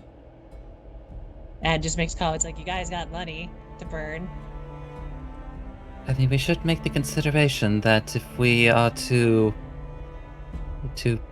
that if we are to use a carriage for only a short time but may have to leave the country, it would be difficult to transport it along with us. We'd wind up selling it in the end regardless. So we just end up making our money back. But no, we'd make less money as it would be a used carriage. Yeah, but we're gonna loot people along the way, so I mean we're Excuse bound me? to run into people. We're bound to run in. You're gonna loot people along the way. All right.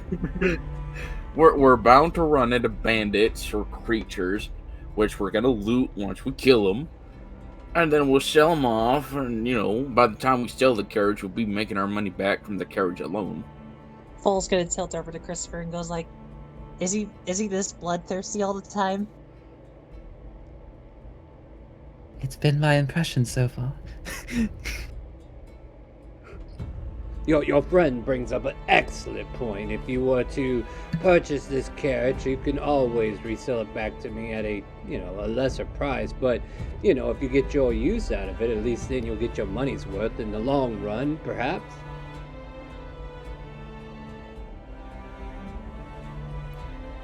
I mean, Well- eventually it will definitely pay for more than the rent. That's true. Now, does it come with horses, or are the horses separate? Well, the horses would be separate, I'm afraid. And I must admit, the prices are a little high at the moment. There's been a lot of trade going on lately. Is this a problem that has to be dealt with?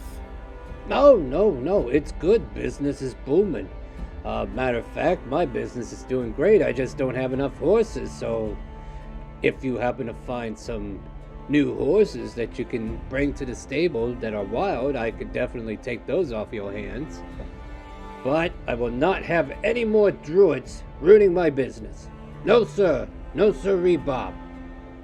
So, Robert. out of curiosity then, George? it's like, no, it's like, I was gonna be like, had they struck gold in one of the Mines and Dragons' spine? Is that why they're so busy? Gold? Well, it's about the same color as gold. It seems the cheese business is booming. Been kind of licks his lips. A lot of craving for cheese lately. Yeah. Well, And we won't be that's- reading into that.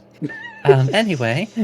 Why would I? I think cheese goes well with wine that's popular here. Yes, you have a Unless- definitely good taste, young lady. Cheese. At any rate, 200 for the carriage. If you need horses, you're desperate to pay. The horses are about 100 gold each. 2 will pull it perfectly fine, but 1 can do it as well, just probably not as good. It's up to you what you want to do. I mean, Oh, that will be 400 gold. That's quite an expensive route. I don't know. Well, if he just gives over 400 gold, you take it. I mean, if it really matters, I can sell you a lesser card. This one here just happens to be more suited to traveling if you're just traveling. But No, I I'm could pulling your probably. leg. Oh, well, 400 no, is fine. Well, then here you go, kind sir. I'll go get you 2 of our finest horses, and we'll get them all readied up for you. All right, So- you go take care of that. He pinches a couple horses, brings them over. This one is Sally, and this one is Red Racer Rocking Hard. I don't know why they named him that, but it seems to be what he I don't know. He needs a new name. You need to give him something different. I don't think I could keep calling him Red Racer Rocking Hard. Yeah. That doesn't seem difficult to call him Red Racing Rocking Hard. I think the previous owner did it as a joke, and it just.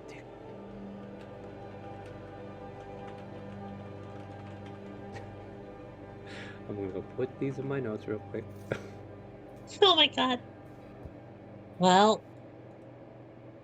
shall we start heading out? I could start trying to lead us out of town with, I could drive us out of here. Yep, I'm yep. ready. The less questions we ask about this city, the better. Let's go.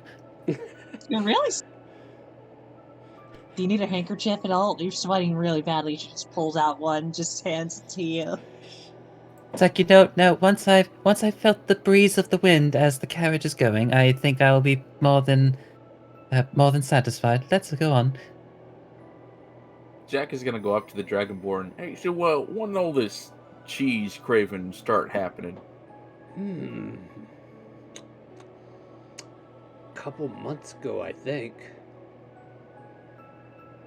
I mean, we have a cheese festival, and I guess everybody got really excited about it early, but yeah. While Jack's talking to him, is everybody on the carriage right now? Shella's walking in, so is Josephine.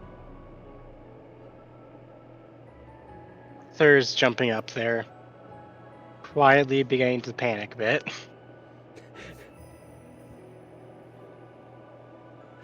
Kronk will make his way up to the back end. Okay. Just asking because if Mega's on there too, it's like, well, Jack's talking to us like, Cole, wanting to be like, get back at him for, Jack making fun of her a couple times. She just starts writing without him. So, your friends are leaving you. Yeah, about that. And he takes out his wand and he points at them. You really want to be doing that? Pulls out longbow. Do you really want to have a shootout? I want the both Okay. of you to make me wisdom saving throws. Oh, Oh God! Oh no! I can't look at him laughing too much. Uh-oh. Uh-huh. I'll flash of genius myself to bring that to a 16. That actually got mine originally. Alright, so, Vol, nothing happens. Jack, for a moment there, you find yourself saying, we rise as one, and then it goes away as quickly as you manage to successfully save after you flash a genius. I think I better catch up to my friends. I'll see you later. He's gonna just Yeah. book it. Just kind of go like. I'll pulling save up some like, cheese for you when you get back. I'll appreciate it. Thank you. And with that, your carriage makes its way out of the city, and the cranium rats were not able to overtake your new friends, who have yet to be here for the first time in this incident. I think Arthur was here already, right? I can't He remember was if I involved. passed or failed. Was Shella Yeah, I was involved? involved in the entire mess. I wanted to firebomb him. Was Shella with you at the time? I'm trying to think. Yes, Oh, she cool. was. So she's just been passively quiet this whole time, like,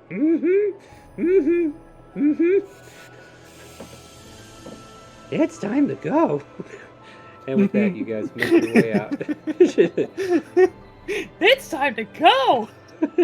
Let's go! And away you go. So, I don't know, do you need company? Like, I imagine one more person could sit up front with you if you wanted somebody to sit up there with you. Otherwise, everybody can sit comfortably 4x4 inside this carriage on either side. And it's like, I kind of imagine it like with blue upholstery and then leather black seats. I will leave it to anybody because I have a gift for them all and I have a topic for all of them. You know So we'll hop You know in what? front. Christopher could use some air.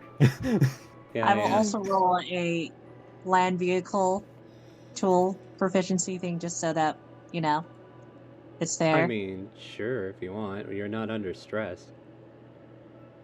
Usually those checks are only necessary, like if you're trying to get out of a situation that's sticky. that requires you to I have know. I just complete wanted. control. I only But rolled it by all just because I means, wanted to yeah, make go sure. ahead and brag. I see what you're doing there. No, Here you no, go. no. I wanted I to make can sure if drive the a ride was land vehicle. terrible or great. Yeah. That's kind of why. Give me an animal handling while you're at it. All right, I only have +2 to that. Let's find out. Oh, hey! Yeah. Okay. So Sally and Red. We'll call him Red for now. Red Racer rocking hard. Yeah. Red Racer rocking hard is rocking hard to your yelps to go, and Sally's just following along with it, and away they go.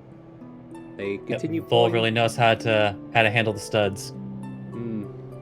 Comes with practice. All right. Well, I'm gonna fade out for a little bit. You guys go ahead, continue.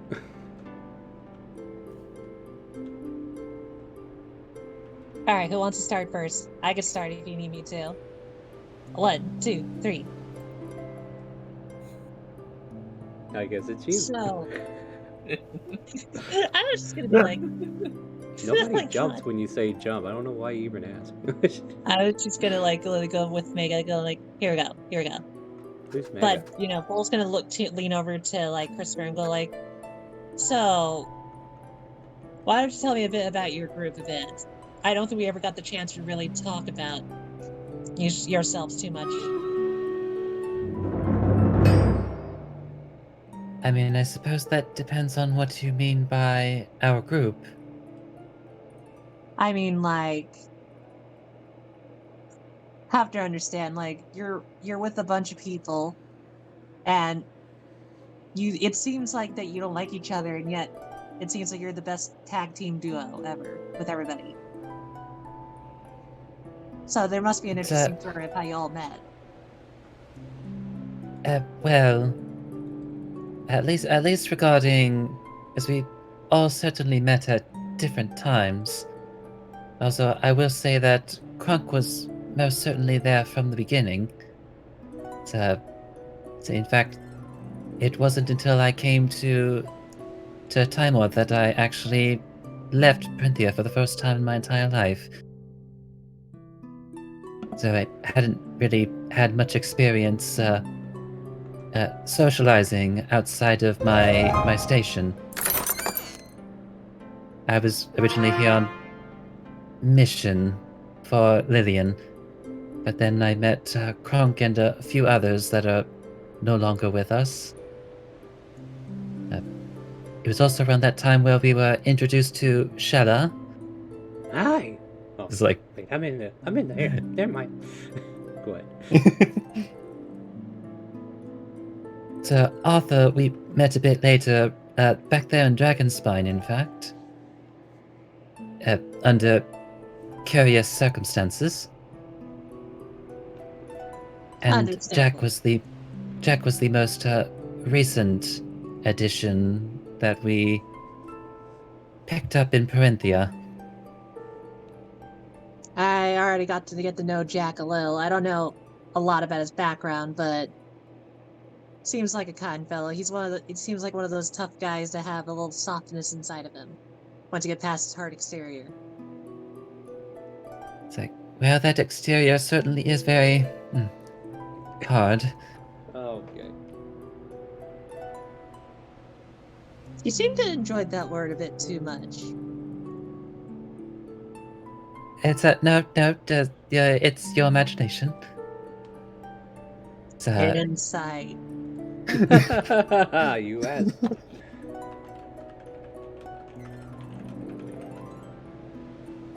I guess I need a deception check there. You're totally right. I'm sorry for Yeah. but my apologies for assuming something. No, it's quite all right. We are, after all, just getting to know each other. Well then, I might as well tell you a little bit about myself as well. You already know that I was in the army, right? Yes, you've mentioned your time in the army and your compatriots, yes? I could tell you more about that all you want, but key thing I think I should definitely tell you about is Well, for one, I was in the Army for a good while. I think about 14 years before I retired. So about 3 tours. And, eventually I got to lieutenant. But I didn't like war too much, and since my commander retired, it wasn't the same, so kind of left.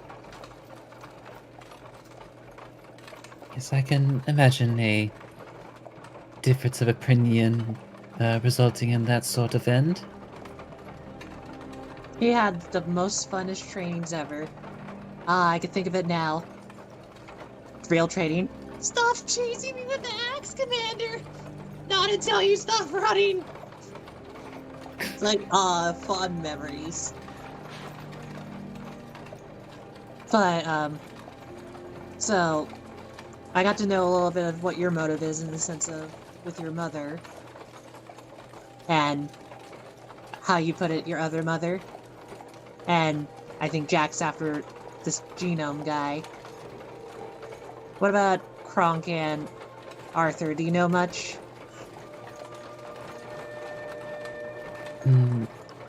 I will say that Arthur very much prefers his privacy. I don't believe it's my place to discuss his personal history. What's going on? He quietly sticks a dagger in your back. Even though he's outside? No, I There's thought like that was in the wagon. There's a little window like right there because you got to be able to talk to your passengers. So in other words, he hits the glass a little bit to like. I didn't say there Oh, was hold glass on. there. I'm just making a joke. I'm just saying, if he wants to stab him, I mean, he can roll for it too if he wants. Yeah, Haven't seen his backer? No, I'm just saying. just a gentle reminder. Don't worry, I'll help you out. And you'll find that Arthur should feel embarrassed after Christopher says all of these things without being pressured. Thank you. Hold on, I'll just kind of jump in on that and feel like I can already tell he's a man of few words. The only time I ever heard him is when he gets, gives his opinion, or strangely, the first time I met him, I can't get it out of my head. Does he talk about potatoes often? That one's a bit new. I can't really quite explain that one. Strange, but I think he's rather decent company. I know Kronk is. He has pretty good alcohol. And Finn. Yes, I should say that of all the individuals I've met, Krunk is most certainly, how should I put it, the most carefree and free-spirited. Oh, if only I met more people like that. But It since you don't certainly know would have been nice growing up with individuals like him, that would have been certain. I know what you mean. I'm guessing you had a pretty rough childhood as well. And you're also a noble, correct? I just didn't make sure. Well, by this point, noble trained. Ah, It's like Well, we're not- you'll recall that that while Lillian's my adoptive surrogate mother, we have no relation by blood. I getcha. That you can see why I asked, because you had to realize I literally met you guys. Lily was just thrown into it. And they kind of like, all right, just go with the flow. Don't ask too much until after. This is the after now. I will say though, my opinion so far though is that you guys are not. Well, okay, I'm not going to say the word I was going to say before, but you're decent company.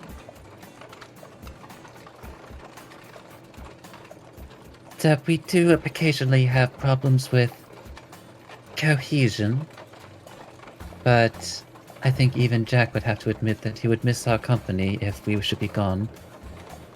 He would never admit it, of course, but I have my suspicions.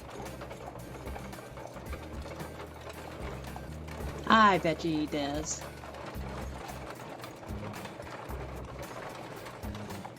But that means we're kind of in common because, you know, a lot of people have incohesions with, you know, friends and teamwork and teammates and whatever. So I think that's normal for the course. Well, at the very least, our current arrangement is more cohesive than when things started. There was one of our number that frequently threw suspicion at me and even attacked me on a few occasions. Sounds like a crazy man. And then another who abandoned without saying a word. I'm done. Are you okay? I heard you screaming. Christopher? It's nothing, Shella. Everything's fine. Just reminiscing. Oh, okay. I wonder what he's reminiscing about, she says to everybody in the carriage. Private things. Possibly the time that ladder attacked him. Yeah, the ladder that attacked him? Shella was there. I think she actually killed it. What? She did, if I remember watching. Oh, okay. Yeah, that was weird then, huh? I'm sorry, guys. I'm spacing out. And I just want to imagine Josephine's reaction to that. Yeah, she's just staring oddly, like she's come accustomed to odd things being said with your group so far, and yet I don't know, it's definitely a process where she doesn't know how to express how she actually feels because, you know, the limitations of vocal are beyond her at the moment, but her face is definitely contorted at times whenever you mention all these weird things that happen to Christopher. Do not worry, he always comes out alive at the end. And yet, you see the most worried look on a mother's face.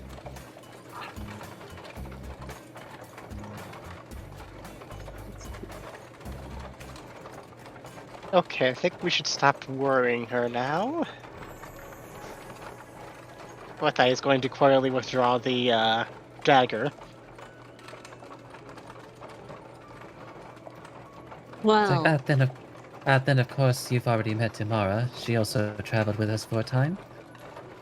that girl, I'm so confused by her. She's so adorable, but I didn't realize she became so big. Yes, she is what you might refer to as a construct. Oh, those metal people. So Haven't yes, really it met- certainly caught us also by surprise, especially when we had supposedly met her father. You know, I would be mad that you didn't tell me the details, but I really can't since, again, I was kind of thrown in, so I had to take the ride with a surprise. But I do Well, appreciate in my telling me defense, I that. did. Well, in my defense, I did promise to explain just the situations that followed before I had the chance to sort of let that conversation by the wayside. I do apologize, though. Oh, no worries. You're telling me now, so you catch up with the idea of the group. It's really difficult when you're working with people. And then, you know, it's not that unusual for the army, but when you're not in the army, you just kind of get weirded out. That's kind of why I'm a little comforted by Jack's weird antics, because he kind of is the closest thing to how I used to live every day with army folk. Did you know that there's a weird religious following about blended noodles? He's just reading this book.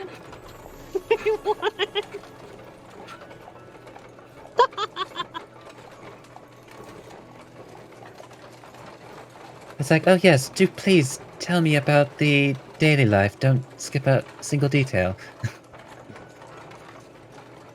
Well, here's the thing. It's like in my daily life, when I had to first start training, I wasn't really, as she points out, muscular or strong. I was kind of like skin and bones like you are, as she kind of points to you. But then I met the commander. His name is Francis, so that you could just imagine who the Francis looks like. Which, you know, I'm gonna look at my notes. What race did I pick him as? Hold on. Rolls a d100. Kobold. Ajax. Wait, I made him a bugbear. Can we change that? Made him a what? I made him a bugbear. Boy, you had bugbear on the brain this whole season. I don't know what's going on with you. I'm kind of like, will you roll randomly, Star? I'll just continue on roll playing. By chance was the name Thankudrum? I have bug brain in the brain. Bug Anyway, brain in the brain. but, basically she's going like, so, like, he was pretty rough. Didn't really care too much for someone that was kind of like, you know, a dead noble.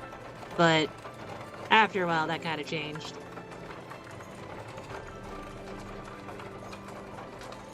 Really nice fellow. Likes to eat a lot of things. He also likes to collect a lot of weird heads. Heads? Oh, you know, like he likes to do taxidermy, so it's like he, you know, kills a lot of creatures, gets their heads, mounts them on walls.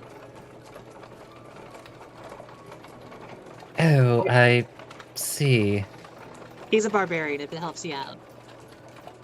It certainly does sound barbaric. It was a whole different time compared to us now. But, like, wasn't really too rough. I had to keep up with the really strong, sweaty men all the time.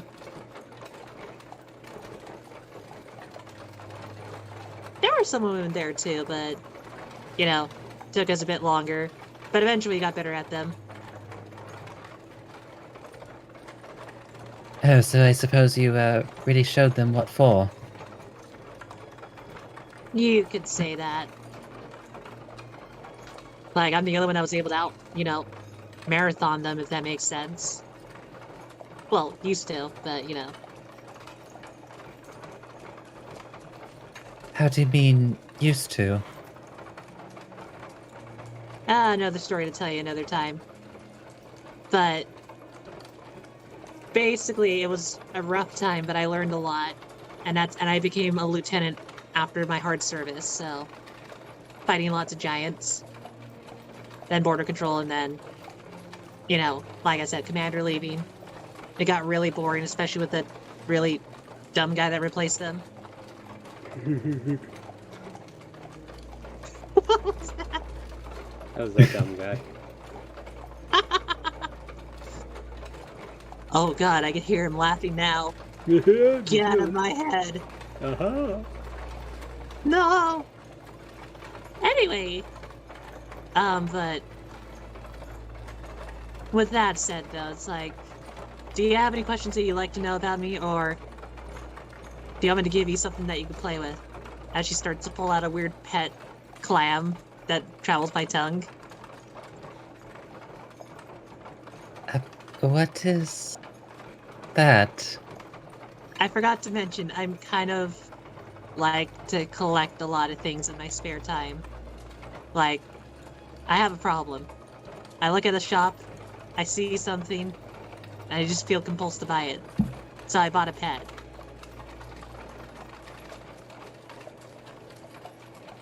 Although you could have them too.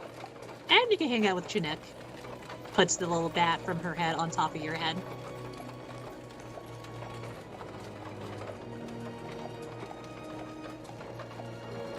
I don't know what to say.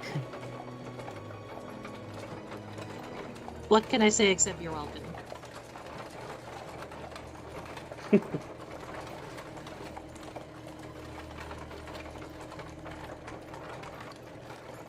Anyhow.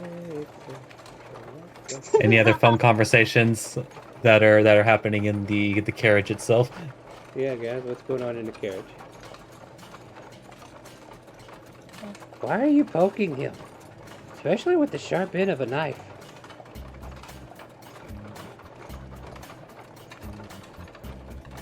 Arthur's gonna just look. I don't know what you're really talking about. This is not a knife. Oh, This is a stick, and he's just gonna hold up a stick. a what? It's a stick. Oh, You a can hit stick. people upside the head with it. Oh, yes, sticks are very effective. Bludgeoning weapon of choice for most kobolds.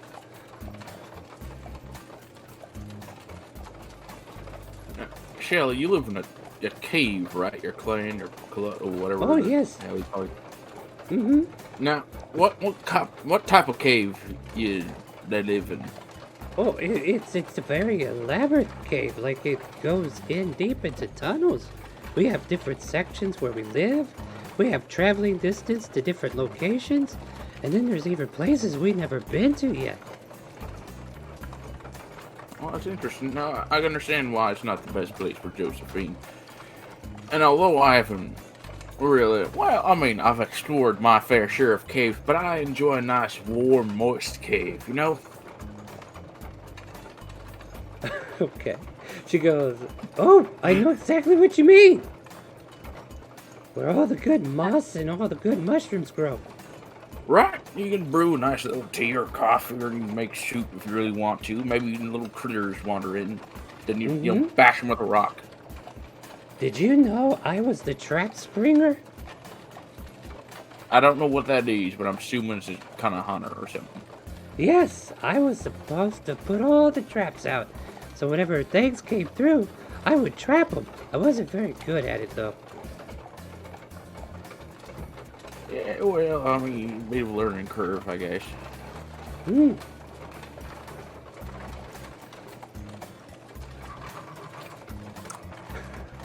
I'm trying to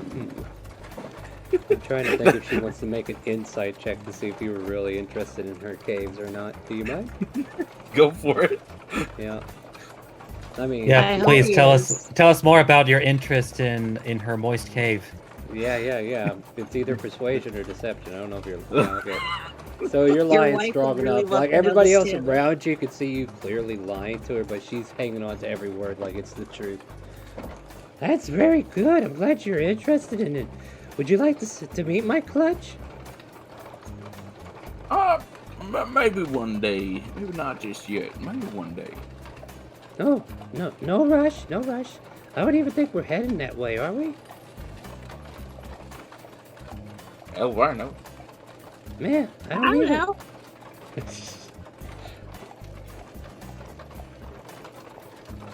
Actually, does make it awkward. Did anyone tell Bolt the directions?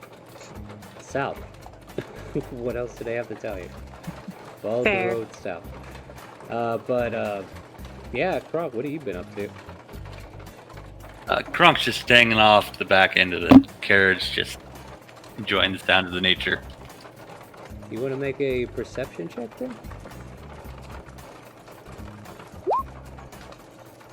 Yep, you're enjoying the sounds of nature, my friend. And the birds are tweeting, the air is crisp, and nothing seems to be bothering you at the moment. Now, would the people outside up front want to make the same check? I would love to do that check because I was sitting there going like, okay. Let's do it. Here we go. I might be enjoying the scenery too. Ooh. Nope. Alright, unless Christopher wants to make it as well, I'll go ahead and go into this. Christopher rolls a 16. Okay, yeah, I think that's fair. But for you, the scent of blood kind of like fills the air for a moment, and you kind of like get weak in the stomach for a moment, just because. And then you look off, like past a bush that's along the roadside, and you could see what looks like some humanoid creature. There's like a backpack on them, and they seem to be lying, like they're leaning on top of something. Now you can't quite tell what it is from this angle, or from this distance. I just know that Vol would go like stopping the cart, go like, whoa. It's like making the stop. What on earth is that? I don't know, but I might as well check it out. Do you want to back me up? Well, this wouldn't be the first time we've encountered something strange on this road. As he hops off of the front. Yeah, the carriage has stopped. Shell's like, well, why did we stop? What's going on? There seems to be a strange humanoid on the ground, bleeding. Hey Jack, do you want to come along as well? You seem to be pretty good to tell if some people are criminals or not. Yeah, and I still got a couple healers kits if we need them. Good man. Arthur will hop out too, just to feel included. Alright, Shella will follow behind as well. Kronk's just gonna stand beside Arthur. Alright, yeah. Everybody kind of like comes over in that direction. So, yeah, you see this shrubbery and it's kind of like blocking some of the visage, but you could definitely see what looks like somebody leaning over into something. As you get closer to it, you can start to see the glint of metal coming out from the back of this humanoid figure. Bull picks up the pace to actually go do like an immediate medicine check to check if he's like alive. Like, You it's like get he's over to like it. ahead. Yeah, so you rush forward and you kind of like pull this guy around. He's got like a pack that's kind of like the blade is coming up from the top part of the pack, kind of like torn into part of it. And as you kind of like turn him around, you can kind of see he's been dead for some time. The eyes are bulged. His whole body's been put into rigor mortis, and there's definitely the buzzing of flies and insects that are trying to just take in the nutrients of this new corpse. Damn. Medicine check if you want to figure out how long he's been here. He's been here a while. Looks like he's been dead for a while, guys. As you get closer to inspection, you can see him lying atop of a long sword. Can I roll an investigation to see if he fell on it? That would be hilarious, wouldn't it? Go for it. Oh Yeah, my he fell god, on it. guys, he fell on it. This klutz.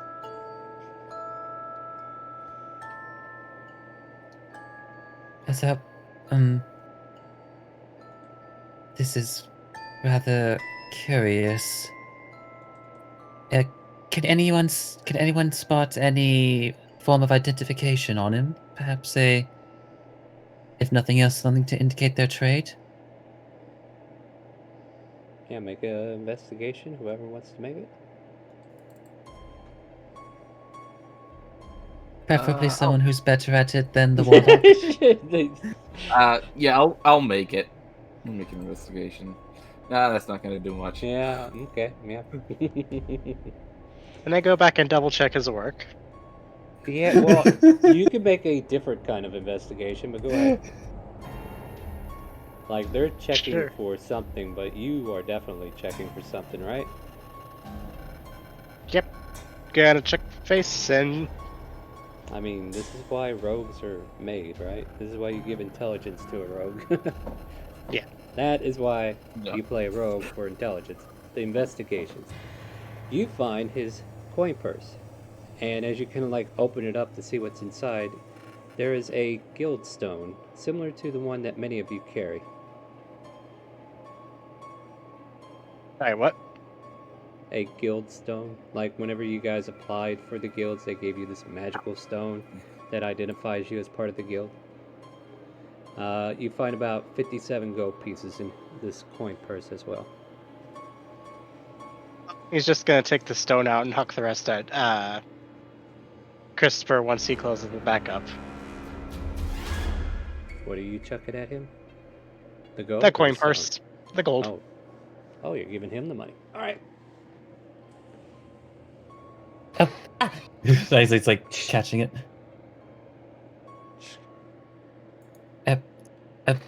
Looks inside like, oh. Suppose there's money in this. Was there not anything else? It was this. So he holds up the stone. That does Oh. lead.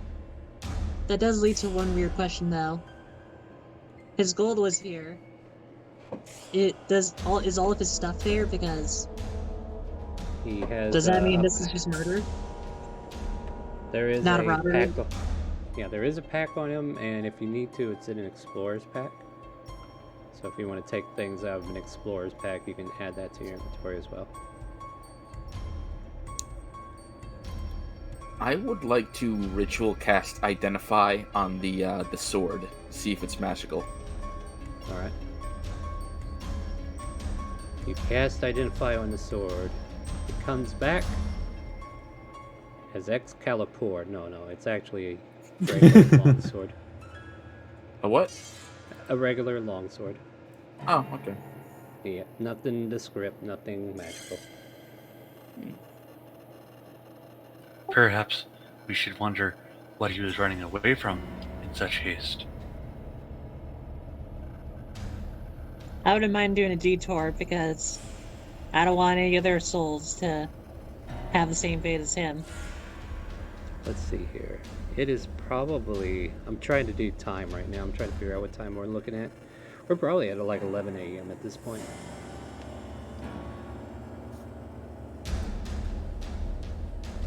So you can stop and have lunch if you want. No. Out of curiosity, can I roll a perception to see if there's like any blood trail or anything that might indicate either if he was running away from something or something, dragged him off or anything like that? Sounds like an investigation if I ever heard one. All right. Put on your Sherlock Holmes hat and got the bubble pipe and everything, didn't you? Well, I do have a pipe. Alright, so...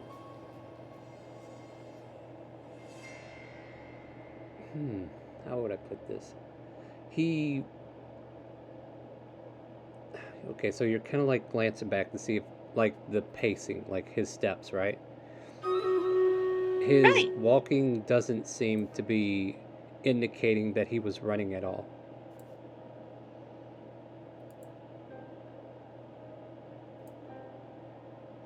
It's like he was walking along and then suddenly it happened. I'll probably voice to the group as go like, well, whatever got him seemed to got him quick enough that he didn't even know. As you're looking around, though, I'm going to give you some more. As I'm piecing the information myself, there's another set of tracks, but like it looks like one part of the track is a boot, and the other part of the track seems like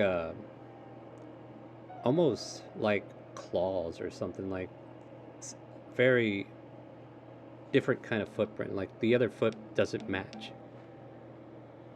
And Robot would have a fit if she was here. It doesn't match.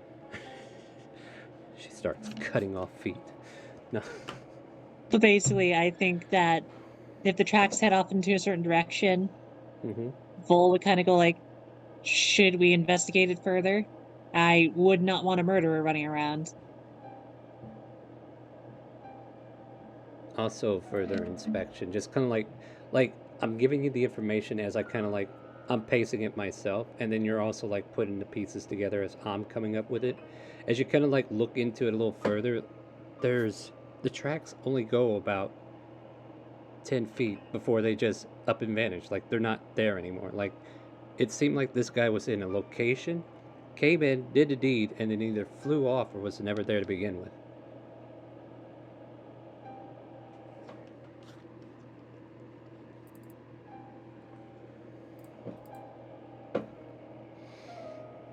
Huh. Well, my interpretation is that we gotta worry about something that can fly. Or, okay, hold on, just in case. Grabs the bat from Christopher, puts it back on her head and go like, do you sense anything do you hear anything that might be invisible? Letting the bat try to use their blind sense to hear if there's anything there. Around 60 feet. They don't sense anything. So, I don't think there's much we could do here, guys. I guess just to be safe, Christopher is going to activate his Eldritch Sight to see if there's like any residual magics in the area. No. Gronk will move his body to a tree before they wander off. So he drags him over to a tree. Kronk, as you're moving the body, you can't help but notice that the long sword that is stuck in him has been rusted over. Like, it seemed to have been in the weather a lot longer than his body.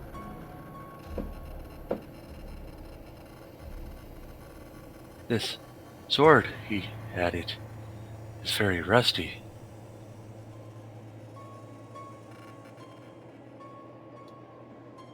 Why would an adventurer be wandering around with a rusty sword?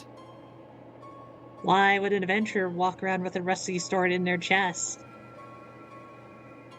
I honestly don't think he was wandering. More like fell over. Well, whatever killed him used a rusty ass sword to kill him. I don't think this is some normal beast or a regular person. I think it's just something else. Frankly, I don't like it. Let's set up camp somewhere else to take a break. I don't want to end up like him with a sudden rusty sword in my back. The horses seem to be like shuffling around a little bit, nervous with the air that's kind of like being presented.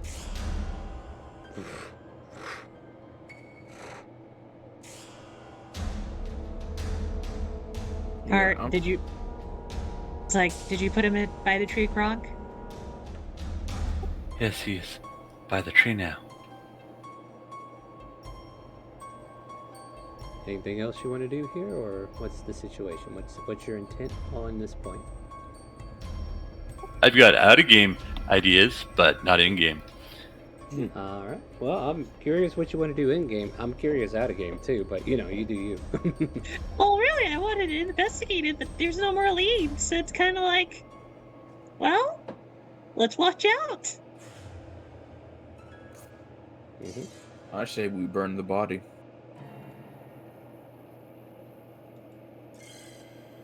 Okay. Might start a forest fire. We should probably not do that. Oh, yeah, that's right. That happened once. Twice. We could at least keep him there, and then, like, tomorrow we could bury him, or we could bury him now. Or just let nature take him apart, naturally. The bugs will get to him faster if he's not underground. Vol, I need you to do me a favor. How can I help you? I'm gonna shove the longsword I took from the dead guy and put it like to her hands, cut his head off. Oh wait, did you pull the long sword out of him? Not the rusty one, the okay, one he was checking. laying on top of. Yeah. Alright, I'm just checking where that sword is. And That that sword is wouldn't be still awkward. that sword is still in his gut, right? Yeah. Alright. Should I pull it out before? Actually, no. no, hold on. I might have. It's probably just a regular longsword, but I'm gonna check anyway. If the body starts moving, chop its head off. I'll be ready to do that. Don't worry about it. I understand where you're getting at. You don't want a zombie, do you? No, let's check to see what the sword is, and just in case, ritual cast identify on the rusty sword. You already did that, didn't you? No, I did that to the regular longsword. The one Wait. he was laying on top of. No, that's the same sword, dude. Like, Oh, it is the same sword. It is the same okay. sword. It's just that when Croc moved the body, he could actually see the rust. Because he was leaning okay. on it, you couldn't really tell at that point. But since he moved the Oh. body, he was able to see it. I apologize. I probably No, it's should have alright. No. clarified that a little. No, So- that's fair. Go ahead and reassume what Okay. you want to do then. I got it. Oh. I got it. Oh, okay, I got it, Jack. I don't need to Yeah. use your blade though. Pulls out rusty sword from the corpse. Chops head off. No noise. It just kind of like lops off. Well, he's not gonna come back undead. Puts the sword right by him. I don't know if this is his, but I'll leave it by him just in case.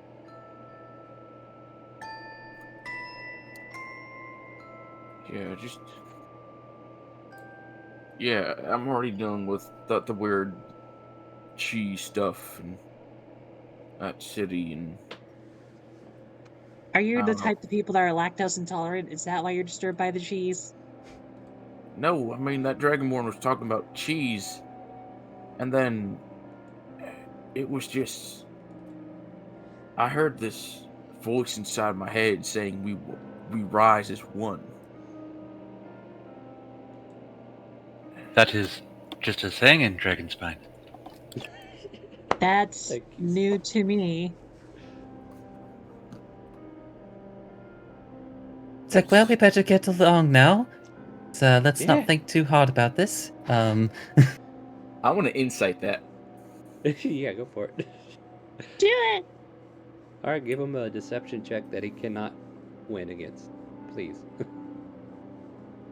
Okay, let's see here. So I gotta actually roll it up. Be prudent for us to stick around especially while we're carrying precious cargo. Well, might as well make haste then. Yeah! Sorry, I hit Jack. Yeah, hold on. He's So- actually gonna he's gonna use his smith tools to summon up his eldritch cannon on top of the carriage, and it's Okay. it's going to be the force ballista. Alright. Fair enough. So it's on Hang guard on. duty. Check your stream. I think it just dropped for a half second. Did it? Alright, let's double check real quick. Oh, I probably need to run that too. Let's see. Yeah, okay, I see error there. Let me see if let's try refreshing. Yeah, it just glitched for a half a second, but I saw it. Yeah, thanks. Alright, yeah, so we're back, guys. Refresh if you haven't. I'm gonna type that in chat. While they do that, I'm gonna put my bat on my head so that I can at least see some invisible creatures that make too much noise with the blind sight, so that we don't get surprised by weird creatures that are invisible. Alright.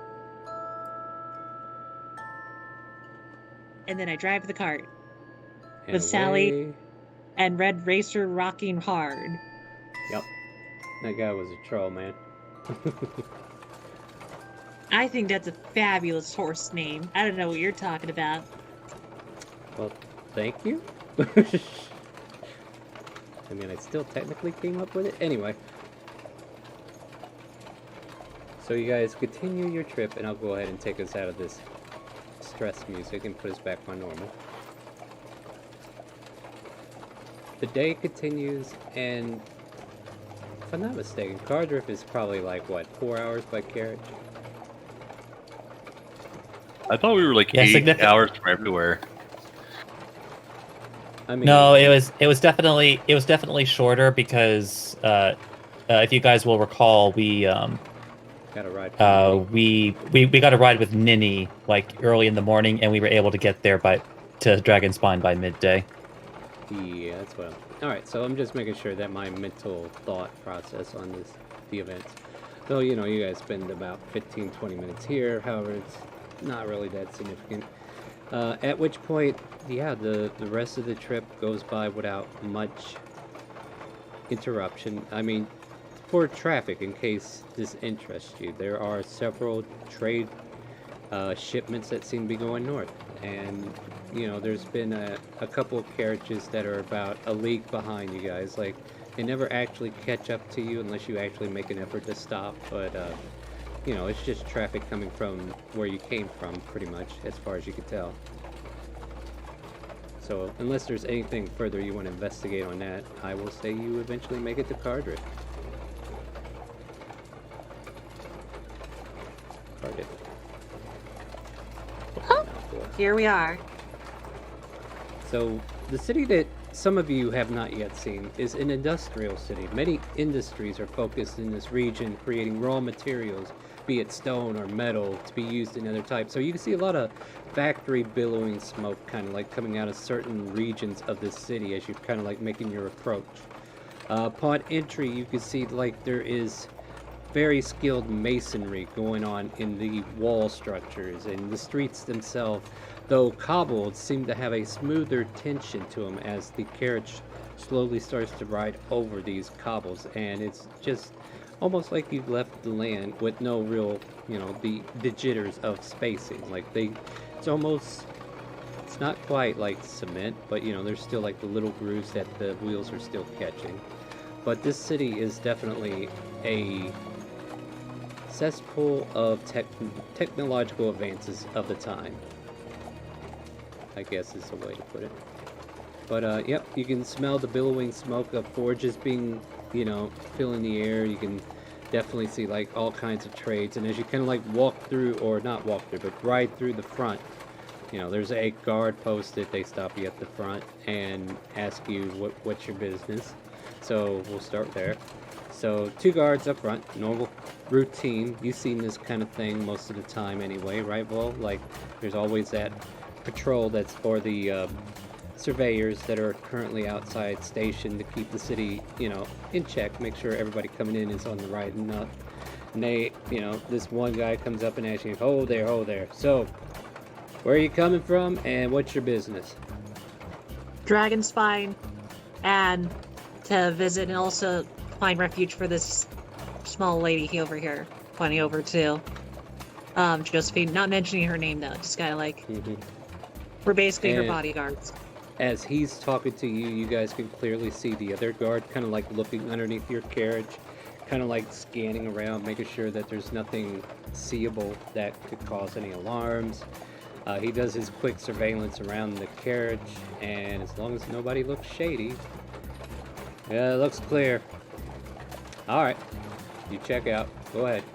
Next in line, and as he kind of like ignores you, you pull the carriage forward, and then you start making your way into the inner part of the city where the street kind of like evens out in levels. Upon entry, you see immediately a tavern known as the Golden Tambourine. And beyond that, there are several shops that kind of like line the main street. And at this point, it's like, where do you want to kind of like point your horses towards at the moment? I'll call from the top of the thing and tell the people, say, well, where do you want to head? And then I'll also say that you get first dibs, Christopher, since we came here for you and your mom more.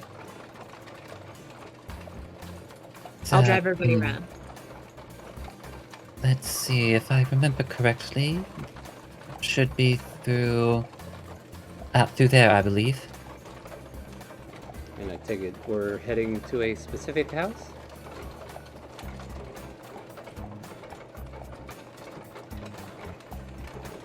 Yeah, because like if I'm remembering correctly, their home was in the Nobles district.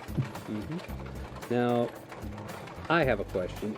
Do you happen to remember what the woman's name was?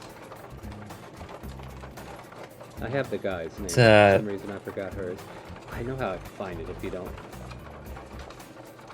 I remember it beginning with a G. I think my brain might be a little biased because I want to call her Glinda, but I feel like her name was different. I know a way to look at it. I gotta find the actual battle map we had from back then. But, let's see here. Well, here's the thing. Did I actually name them? I don't know. I might not have named them. No, his name was Gunter. No, you definitely named them.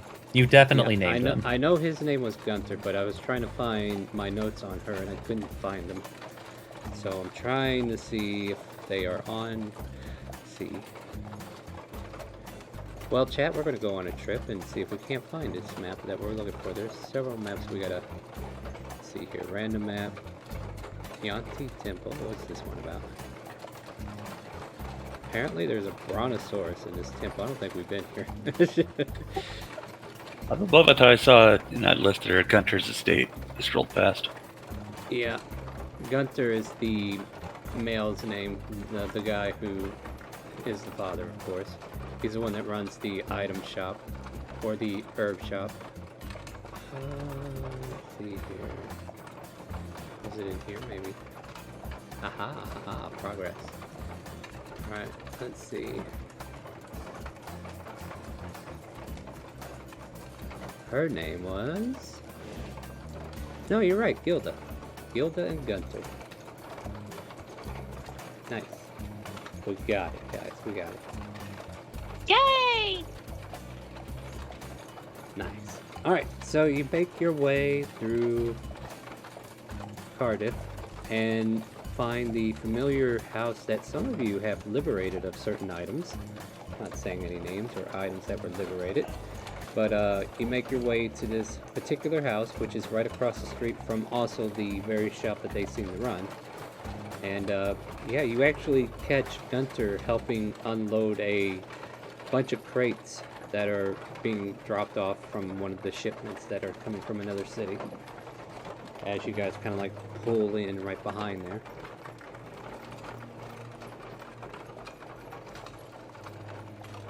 This is the spot, yes. Oh, as he, I guess as he's like, sees like Gunter like coming into view, just, I would imagine like Christopher just like waving hand like, Gunter! Hmm? Oh, wait, you guys. Hey! Honey, hey! It's those guys that helped us out. And you see her kind of like poke her head out from the shops like, oh. She waves. And Gunter kind of like, alright, take that inside there. And he walks over to the carriage. What are you guys doing here? It's been a while, hasn't it? So yes, it has been at least a few months now, I should believe. Well, it looks like you guys are taking care of yourself. Can't thank you enough for watching after the boy. Definitely was heart-wrenching to go through that ordeal, and just glad to have people like you who were able to come to our aid when we needed you. So really, it wasn't any trouble. We were more than happy to help. I'm sorry. Are you busy now? We were just bringing in new stock, but I can make myself not busy. Is there something up? It's like if you'd like to be in the it might be better to have this conversation inside if you could possibly liberate yourselves. Sure. Just give me a, yeah.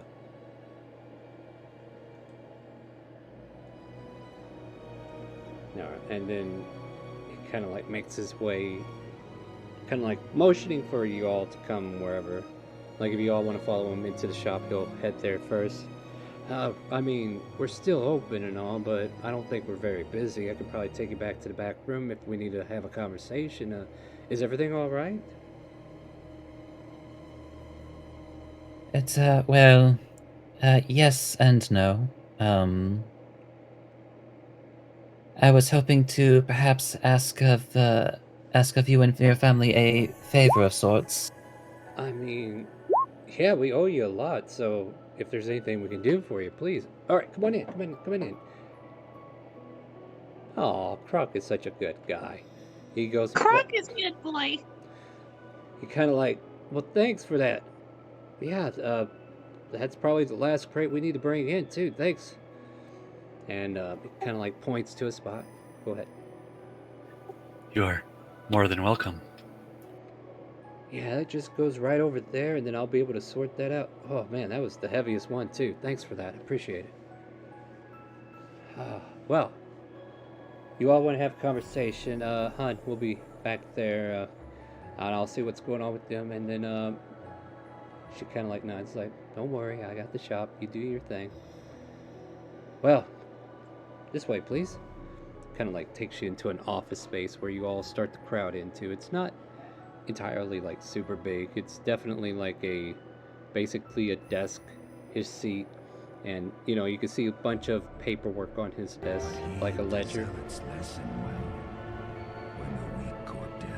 Sorry, I got interrupted just so I could say, Swindler's Den, thank you for the raid. Come on in, have some fun. And then I'll get back in character.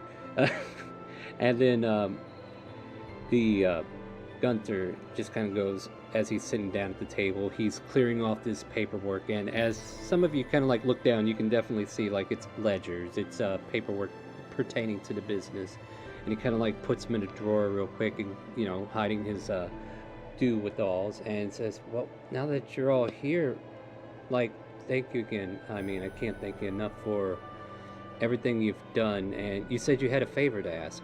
If it's within my power, I'll do what I can." Well, and he's going to kind of gesture toward Josephine. It's Your like mother? this is my mother, Oh, Josephine.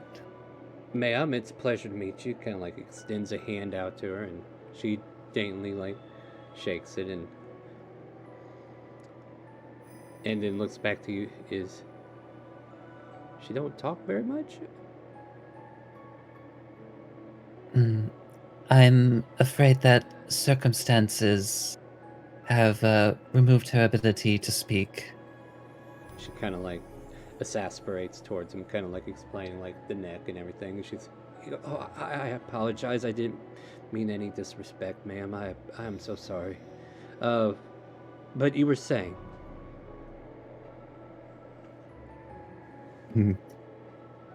He's just gonna like look to her and then like look back to him. It's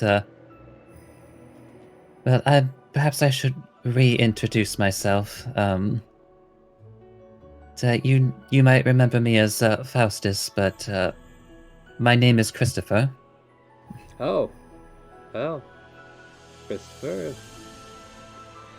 I mean, I don't know the circumstances, but I'm sure you have your reasons.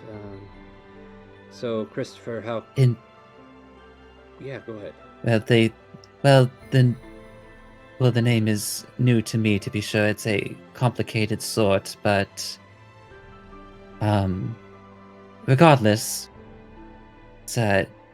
circumstances have also forced me to consider options regarding my mother's safety. There are individuals searching for me specifically, and left anywhere else, I'm afraid that something dreadful might befall her if I were to take her Oh. with me or to leave her someplace where she could be easily found. I think I see where you're going with this.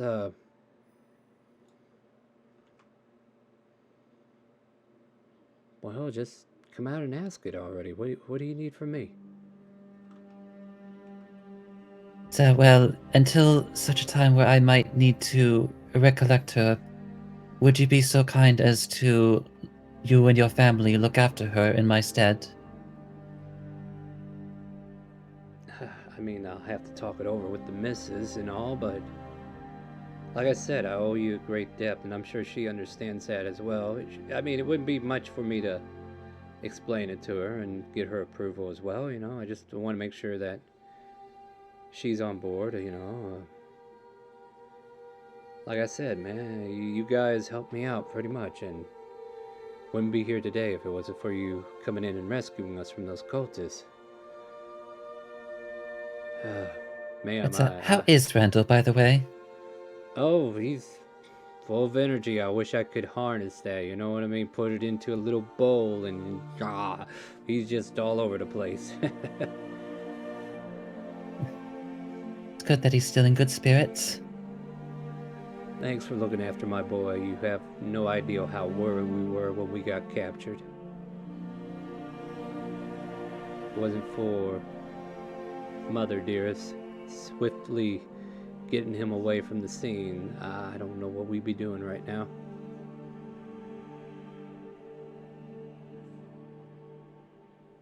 Yes, it certainly was a happy accident. But like I said, I'll talk it over with her real quick. If you need an answer right away, I'm pretty sure she'll agree. But is there anything else I can do for you? Do you guys need a place to stay for the night, or are you guys comfy? What's going on? We would not like to intrude. I mean, I don't have space for all of you, but I'll be happy to put you up at the Golden Tambourine if you don't mind the tavern. Some of our companions enjoy the tavern a lot. Oh, I'm glad to hear that. Looks Zach, like you got a... Oh, I'm sorry, go ahead. Zach, we have stayed there previously in our first visit. Seems like you got a couple of new people with you there. Looks like some people are missing, I guess. Take it everybody's alright, I hope. Nobody got hurt or anything, did they? Each is on their own journey, I suppose is the best way to put Oh. it. You know, that makes sense because, you know, sometimes you got to go out there and explore for yourself, and sometimes the group dynamic just doesn't mesh. But you guys seem to get along well, and your new friends here. Hi, how's it going? My name's Gunter, and kind of like presents himself towards Arthur and Vol. And Gives a little bow and goes like, "Nice to meet you." Pleasure, man, pleasure. And does Jack and Arthur offer any kind of pleasantries or no? It kind of tips the hood of the cloak towards him. Greetings. Jack, just a little kind of like tip of his hat. Name's Alright. Jack. Well, Jack, it's a pleasure to meet you, ma'am and sir. I'll have you know, these two right here, wasn't for them, I probably wouldn't be here doing business anymore. I mean, I owe this guy a great debt, and I'm about to see if I can pay it. So, if you guys want, I'll send word over to the Tambourine, get you some rooms set up for tonight, and then this evening I can give you an answer. How's that sound?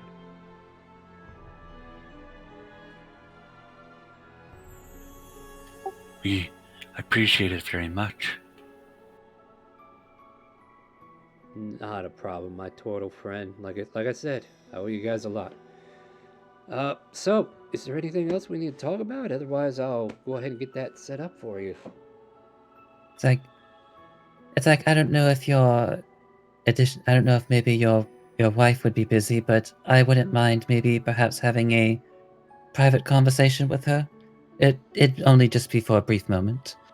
Yeah, let me talk to her real quick, make sure things are alright. Like, I want to at least introduce her to the situation that you've offered me so that she knows what's going on, you know? And then, yeah, if she wants to talk to you, I'll let her. No, Klaus, please. It's No. do as you must first. Yeah, absolutely. Well, here, let me lead you out for now. Kind of like stands up, opens the door to his office, and kind of like escorts you all out. And you're inside of this herbal shop. As far as like space, this being where it is, there is a lot of space in this place. There are definitely a lot of tables that have like displayed ornaments of certain herbal concoctions of different types, med kits of specialized blends, and all kinds of sort of herbology that has been implemented to a certain degree. There's also like rows of plants being grown for personal use, and I'll let you use your imagination of what you think that might be. And he goes over to his wife, who's like manning the counter and everything. It's like, "Hun, you remember our friends, right?" "Yeah." Well, they're wanting us to take on a guest for a while in their stead. If you think that'll be all right?" Gives him a stern look. "Look, we'll talk about it, okay? But also, this young man here. He wants to have a talk with you. He goes by Christopher now, by the way. Oh, Christopher, is it? Yeah.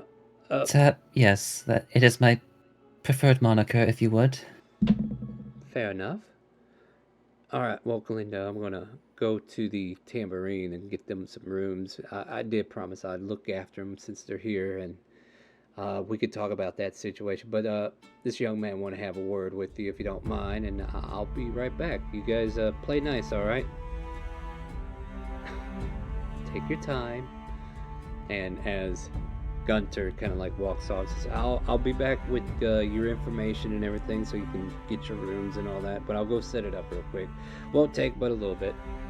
And he'll dismiss himself, and Linda looks over to you. He's like, so, did you have words with me? Or for me? Yes, for you. Would you mind if we... I suppose you are supposed to be looking after the store, but if this could be a private conversation, then... Well, if it needs to be private, I'm sure your friends can let them know that I'll be right back, correct? You guys could do that for me, right? I have stuff to give anyway to Jack, and I also have a little trinket that, another friend might want, so we can kill time. I don't think that was the answer I was looking for. You can tell people that I'll be right back, right? If they come in. Oh, sorry. Yeah, my brain turned off. Sorry, Star. No, I was in character. So she nods and says, all right, well, if you feel friends can keep an eye on my shop, I shall return, and we can go into the office as well. And with that, she lets you go into the office, and then she takes a seat on the opposite side. So, what is this that you need to speak with me? It's like, well, I suppose the first thing I would like to offer is an apology. As he pulls out a spell book that she should certainly recognize. Her eyes widen for a moment. Okay. Now, I'll let you know that I wasn't the one who took this, but I felt it was important to return it to you. I see. And who did take it? Do you know? I'm afraid that the one who did is no longer with us. He isn't here to apologize himself. Well, tell you what, make a persuasion check.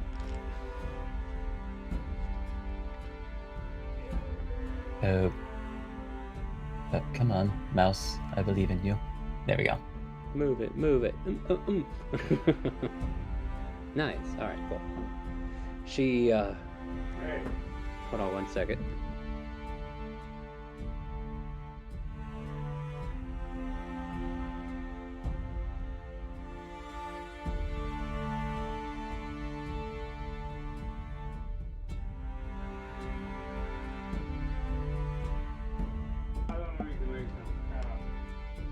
Sorry about that, I got interrupted.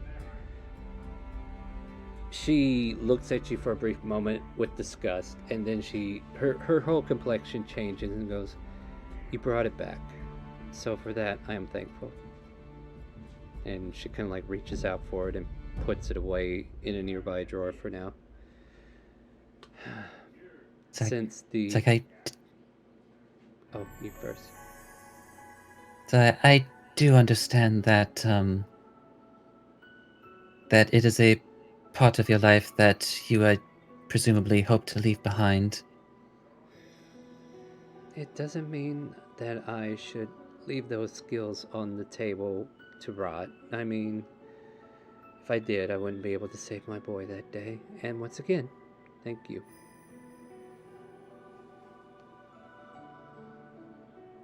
I am a little disappointed that you went through our things. Though I assume it wasn't you and it was this other friend of yours. So yes, he did appear to do it without our knowledge, and by the time that all was said and done, we had not uncovered that aspect. We originally only looked through your house in order to divine your location. That makes sense. I was honestly thinking it was someone else. Someone who knew about my past, but I'm greatly relieved to find out otherwise. From your past, should that be something of concern? I don't... They technically can't mess with me here. She kind of like jitters for a moment as she says that.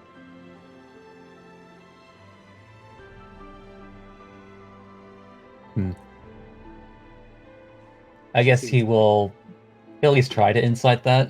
Yeah, go for it. Oh yeah, there is some trauma there that she seems to be deflecting, and discerning it, like, I don't know, I feel like there needs to be more conversation for you to discern the full scope of it, but I feel like I'll present it to you if you get into the right key points. But yeah, you definitely know there's some trauma that she's trying to hide and deflect. It's like if he'll allow him, he'll sort of like take her hand. It's like, trust me when I say that if anyone is going to understand trauma and peril at the hand of another, you're talking to the right person. She kind of like gives your hand a brief squeeze and then just kind of like sighs heavily. It's like, it's a past that I escaped, but it wasn't easy. They were trying to put me on a pyre. They were trying to burn me because I just know how to read these books so well and create things out of thin air. They called me a heretic. And she just kind of like clenches off from it. You were in Citadel Kingdom, weren't you? Yes.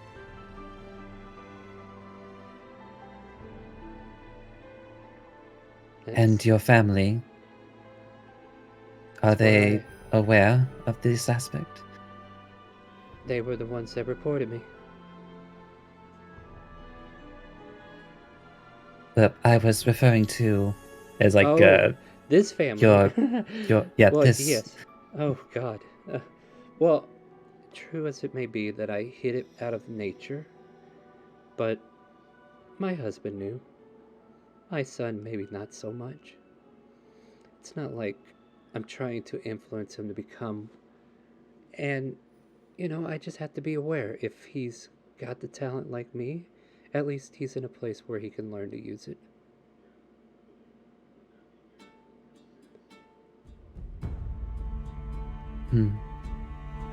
And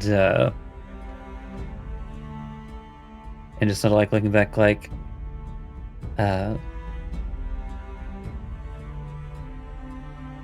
then perhaps for your benefit and maybe also his, and he is going to produce the other spell books in his possession. Oh dear, where did you get all these? These I uncovered while rooting some, how shall we put it, disgusting sorts. The real heretics. So she kind of like glances through the spells, kind of like picking up what she can find in there. It's like, this is definitely worth more than just what you've already given. Are you sure you want to do this? Like, these are worth something to someone. And you're just going to give it to me? Well, not precisely just give it to you. I should hope that if you, as the woman that, and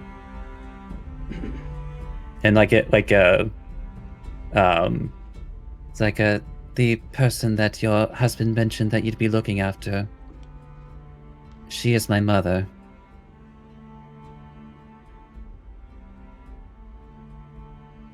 She kind of like grows silent for a moment, and then she bites her lip and... Okay, well... Once Gunter gets back from getting you your rooms, I'll definitely have a word with him. I shall assure you positive response tonight. Thank you. Again, thank you. And Gunter will get a hold of you tonight and let you know our final response.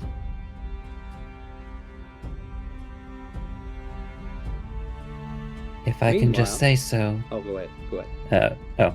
If I can just say so. Yes. Oh God. So I don't know if you were talking background or not. No. I wasn't sure if it was open enough for a scene change or not, but please finish. Oh no, he does want to say like one last thing to her. Go for it. Yeah, my apologies. Yeah. It's like, if I can just say so, if it weren't for you, your husband, your family, I don't believe I would actually be the person I am standing before you today. So, I am indebtedly in thanks to you as well. I can't help but reflect on the day that Randall was sitting underneath that tree waiting for someone to find him. And with that, as you finish your conversation, let's go back outside the door. Like, as they go into the office, is there anything happening in the shop as you guys are left to your own devices against my better judgment? Well, the rogue's being supervised, so he's not going to steal anything. Wow, it's so unusual. No. Definitely not going to steal in front of Vol. So Vol, I don't think you'll be able to unless you roll a really good stealth above 20.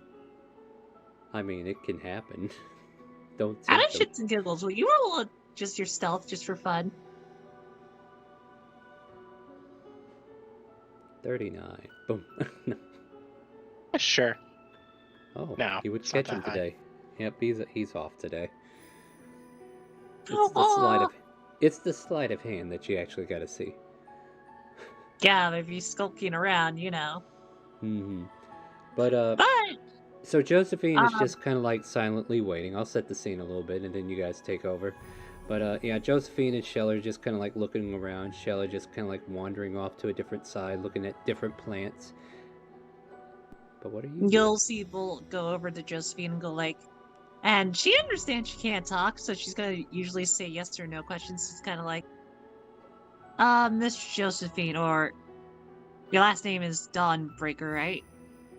Shakes her head no. Alright, I'll just say Josephine then. Do you like tea? She nods. I'll let you have this, so that you can enjoy your next tea time, and you can invite me to have one as well, if you ever need company. Hands her the reusable sugar cube. How does it work? I don't know. She'll figure it out, though. You know, it's a damn shame, though. She stares at you, it's like,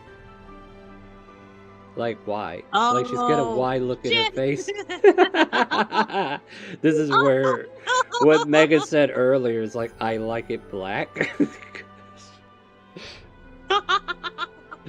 She stares at you, stares at the sugar cube, and then kind of like, open mouth, says, why? Like, her lips say why, but that's it. Sorry. It's like, you see Bull really blushing, go like, Damn it, I did it again. Damn it, I did it again. She nods at you, takes it, and pats you on the back, and kind of like motions with her hand from her chin, giving you a sign of thank you. I appreciate that. She puts it in a Uh, napkin, puts it at the bottom of her purse, with all the it'll other never be hard seen candy she again. can enjoy. With the old butterscotches and peppermints that she could never enjoy as well. I don't know. She could probably taste a little. I don't know. It depends. Won't think about it. Let's get back to what we're doing. Oh yeah, Jack. It's like, goes over to him, it's like, something about our bet, yes? Yeah, I remember. Before you pull out the stuff, she hands you the stuff she offered. It's like, don't need to worry about it. You already entertained me so much with your drinking. And she just hands you the lovely World Strem pipe and this is Mastiff snuff bottle for your tobacco. All these big words that are just too hard to say. That's just what they are! Yeah. Well, this is far too nice of you. I mean, I mean, a bet's a bet, and I'm still gonna give it to you. You'll get more use out of it than I will. I'm sure you will. Here, take it. And he's gonna give her the vial of very powerful acid. Not acid, poison. Yeah, that. Dip your, Yeah, that one. dip your weapon That in one. acid. Psst. I usually Yeah. don't like tools for murdering and whatnot, but I will use it greatly for this case. Well, I mean, if we ever run into like a monster or like a really strong cultist that we need to kill, and normally we're not doing it, then I mean this will work. Just make sure it's not like a Yuan-Ti or like a green dragon or none of that. If it helps, I'll just coat my crossbow so that if I need a quick draw it, I can just shoot first. She dips her Yeah, crossbow in you'll it, but definitely not the crossbow bolt. That'll be awkward. Damn, I thought it worked. Constitution check. Why? Because you poisoned yourself. Sometimes, like, hey, I'll be honest with you, Jack, though. Reason why I didn't mind giving you that is because, I'm not gonna lie, that was just fun. I don't get a lot of people that could keep up with me. I was about to say the same to you. I've only known one person that actually beat me in a drinking contest. I want to say old friend, but I mean, yeah, old friends. New enemy, maybe, depending on how he feels. And unfortunately, I know how he tends to be. And he's probably gonna want to kick my skull in if he ever sees me again. How about I say this for you then? If I see No. him and tries to kick your skull in, I'll kick his skull in. Well, that's the thing. I'm pretty sure you'd lose that fight. As tough as you are, I'm pretty sure you'd lose the fight. Well, even if I lost the fight, at least I got down fighting. That's just how I was taught. No, Vol, I think it's in your best interest to not go down fighting against this particular fella. Because you're gonna look bad doing it. And everyone who's watching is gonna make fun of you for the rest of their lives. I've been made fun of for a lot more annoying things in my life, but I'll do keep that in mind so that, I don't make a fool of myself. Good, because we're probably eventually gonna have to deal with him.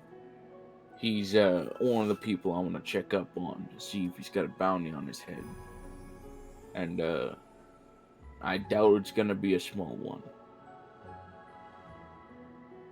Well, as long as it helps you out, I don't mind. That does remind me of something else, though. Goes Arthur. You don't talk much, but you seem to like stabbing, correct? Old me did, but not so much as now. Depends on who I'm stabbing, actually. Your point? Hands him the spring-loaded, wrist shiv. I have no use for this, but I kind of feel like you would like it more. Quickly examine it, try to figure out how it works, and then figure out how to mount it. Easily enough. We're able to figure it all out. Okay. At that, he'll mount it and give it a quick test. Schlink. Pops Oh out. god! Oh, Quick you had it test. backwards. It went the wrong way. No, that's your funny bone. No, I'm just kidding. Yeah, you line it up right, and it comes right out of your sleeve if you're wearing long sleeves. I imagine I would. More in armor. I'll just kind of say both of them. It's like, I just want you to know, guys, that I'm here to help you out. I'm your shield, and I'm also your sword, but I also will give you random stuff that I sometimes just find. I don't know why, I feel like I'm blessed by weird gotcha stuff. If only you would subscribe more. No. I mean, I could! Yeah, go for it. I'm not gonna say no. But anyway. Anyway.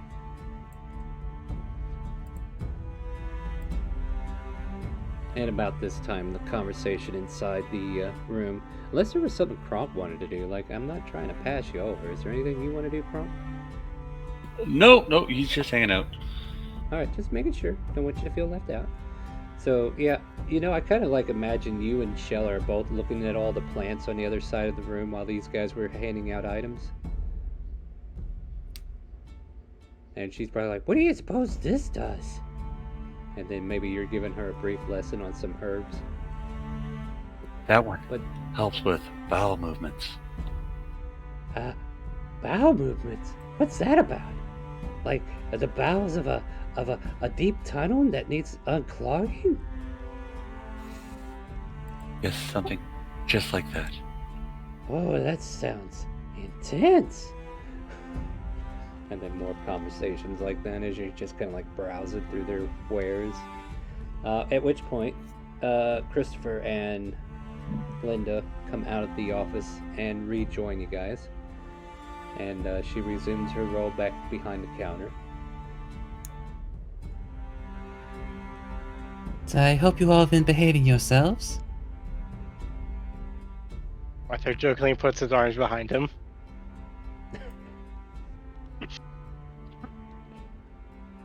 Anyways. Oh yeah.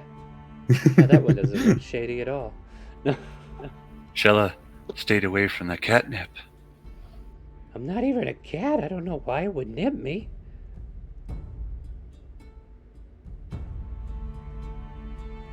So, well, I have heard that catnip can have curious effects on cats and tabaxi alike. Oh, that's so interesting. You think Trevador would like some of this? And I'm sitting here What would you say, Jack? I think I might enjoy buying whatever catnip you may have. Well, if you need a batch of catnip, I can let it go for about a silver piece.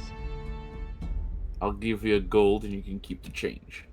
Well, then, here you go, my good sir. And she gives you 3 large helpings of catnip for that price. Righty. That's the current Then he stock. proceeds to hit on this mother. So, now that I'm seeing what time it is, guys, Gunther comes back, informs you all have rooms available, and then you're able to retire to the Golden Tambourine, and we can actually use this setting again if you want. But before we close up shop for tonight, is there any shenanigans as the day kind of progresses into the evening that you guys want to nail out that can be quickly done. Otherwise, we could pick this up next week before you guys take another long rest. Oh, totally. I'm gonna spend an hour. Mace of Terror. I would say you would already be attuned. Yay! Because Well, the thing is, the bomb. no, you like- just have to have it equipped on you for an hour. You No, technically... like Eldritch Knight. Eldritch Knight. Oh, okay, then, Yeah, she absolutely. means bonding with it. Like, Oh, okay. You want to give it kissy faces. Got it. Right, you got it. Good. Okay, got it. All right. Yeah, you and your warlocks and Eldritch Knights. Anyway, anything Before else that we... Go ahead. I was gonna try before she does that. I was gonna hold up the +3 chainmail to her. Would you like this, or should I go ahead and try palm this off for another set of leather armor? Okay.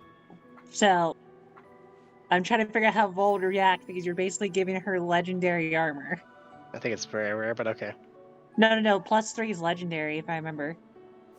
Tomato. +3. I do believe +3 is considered very rare. Like +1 is uncommon, +2 is rare, and +3 is very rare. I don't know. I thought that was with weapons because I was little guides. Hold on. We'll I mean, maybe armor is different. Hold on. I'll take a look right now. So a chainmail +3, according to this, it is... it just tells me it's heavy because this game sucks. Just look up +3 armor. You might get that faster. No,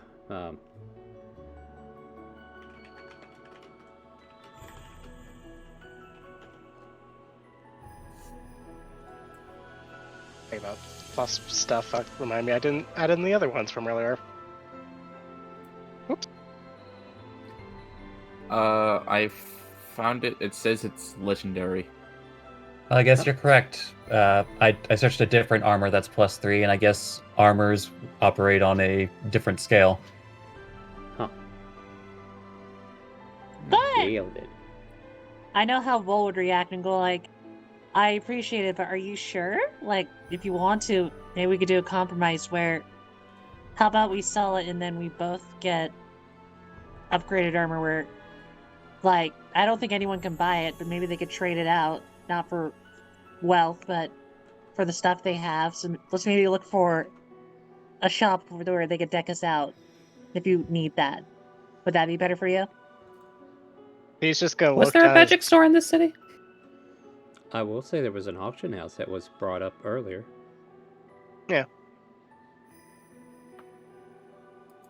He's gonna look down at his Good. various amounts of rapiers. I think It's like, I'm well, good. if nothing else. It's like, well, if nothing else, it's like, as the shopkeep did say, there is an auction house. I'm sure there is probably enough wealthy buyers who might be interested in that sort of piece, for the rarity alone. Then, here's what I'll do for you, Arthur. I'll take the armor, but I'll basically use it to make funds, and then I'll give you half of what I get, so that I could get myself decked out, but you still profit from it. It's way too much for just giving it away for free, you know? Just for the sake of moving things along, he'll agree to that. If you do wish to initiate the auction, I do have like a little rule set that we can use to see how it goes, but we'll definitely pick that up next time. But for the most part, is there anything else we need to hammer out before we call it? Alrighty then. So for now, you guys are at the Golden Tambourine, getting ready to, settle in for the evening. And that's where we're going to end our session for tonight. I want to thank everybody for coming in. Thank you, Swindler's Den, once again for the raid. Much appreciated. Unfortunately, I did not end my stream fast enough to join yours, so we'll raid you whenever we can get a chance, but that's fine. Join us. Next game is on Wednesday, 7 p.m. Central, where we go back to Barovia with our new party, and we actually see how that goes. Hopefully there will be no murdering puppies anymore, but hey, I can't promise you anything in Curse of Strahd because all kinds of weird stuff. Then on Friday is our open roleplay. So if you like to play D&D, you got a Friday night open up. We are doing D&D here with viewers and people from Roll20 between the hours of 5 p.m. Central to 10-ish, somewhere in there. And we, usually start creating characters a little earlier. So join our Discord, !Discord to join our Discord. And then if you have fun on Friday, or if you want to join a more serious tone campaign, but still similar, we have an open roleplay on Sunday as well, but it's for sub only. So if you subscribe to the channel and link your Discord to Twitch, you'll be able to join us for sub only Sunday. So yeah, a lot of D&D this week. And also want to invite you guys that whenever I'm not streaming here, I'll be streaming on my other channel, We Rise as One, which has been the name drop today. Thank you for joining us in Dragon Spine. So yeah, join me over at We Rise as One, the number 1 at the end, and we play video games over there. Other than that, I think that's everything, right? Yeah. Say goodnight to Twitch and Facebook, my friends, and we'll find somebody to raid for those clusters. Good night. Good night. Tonight.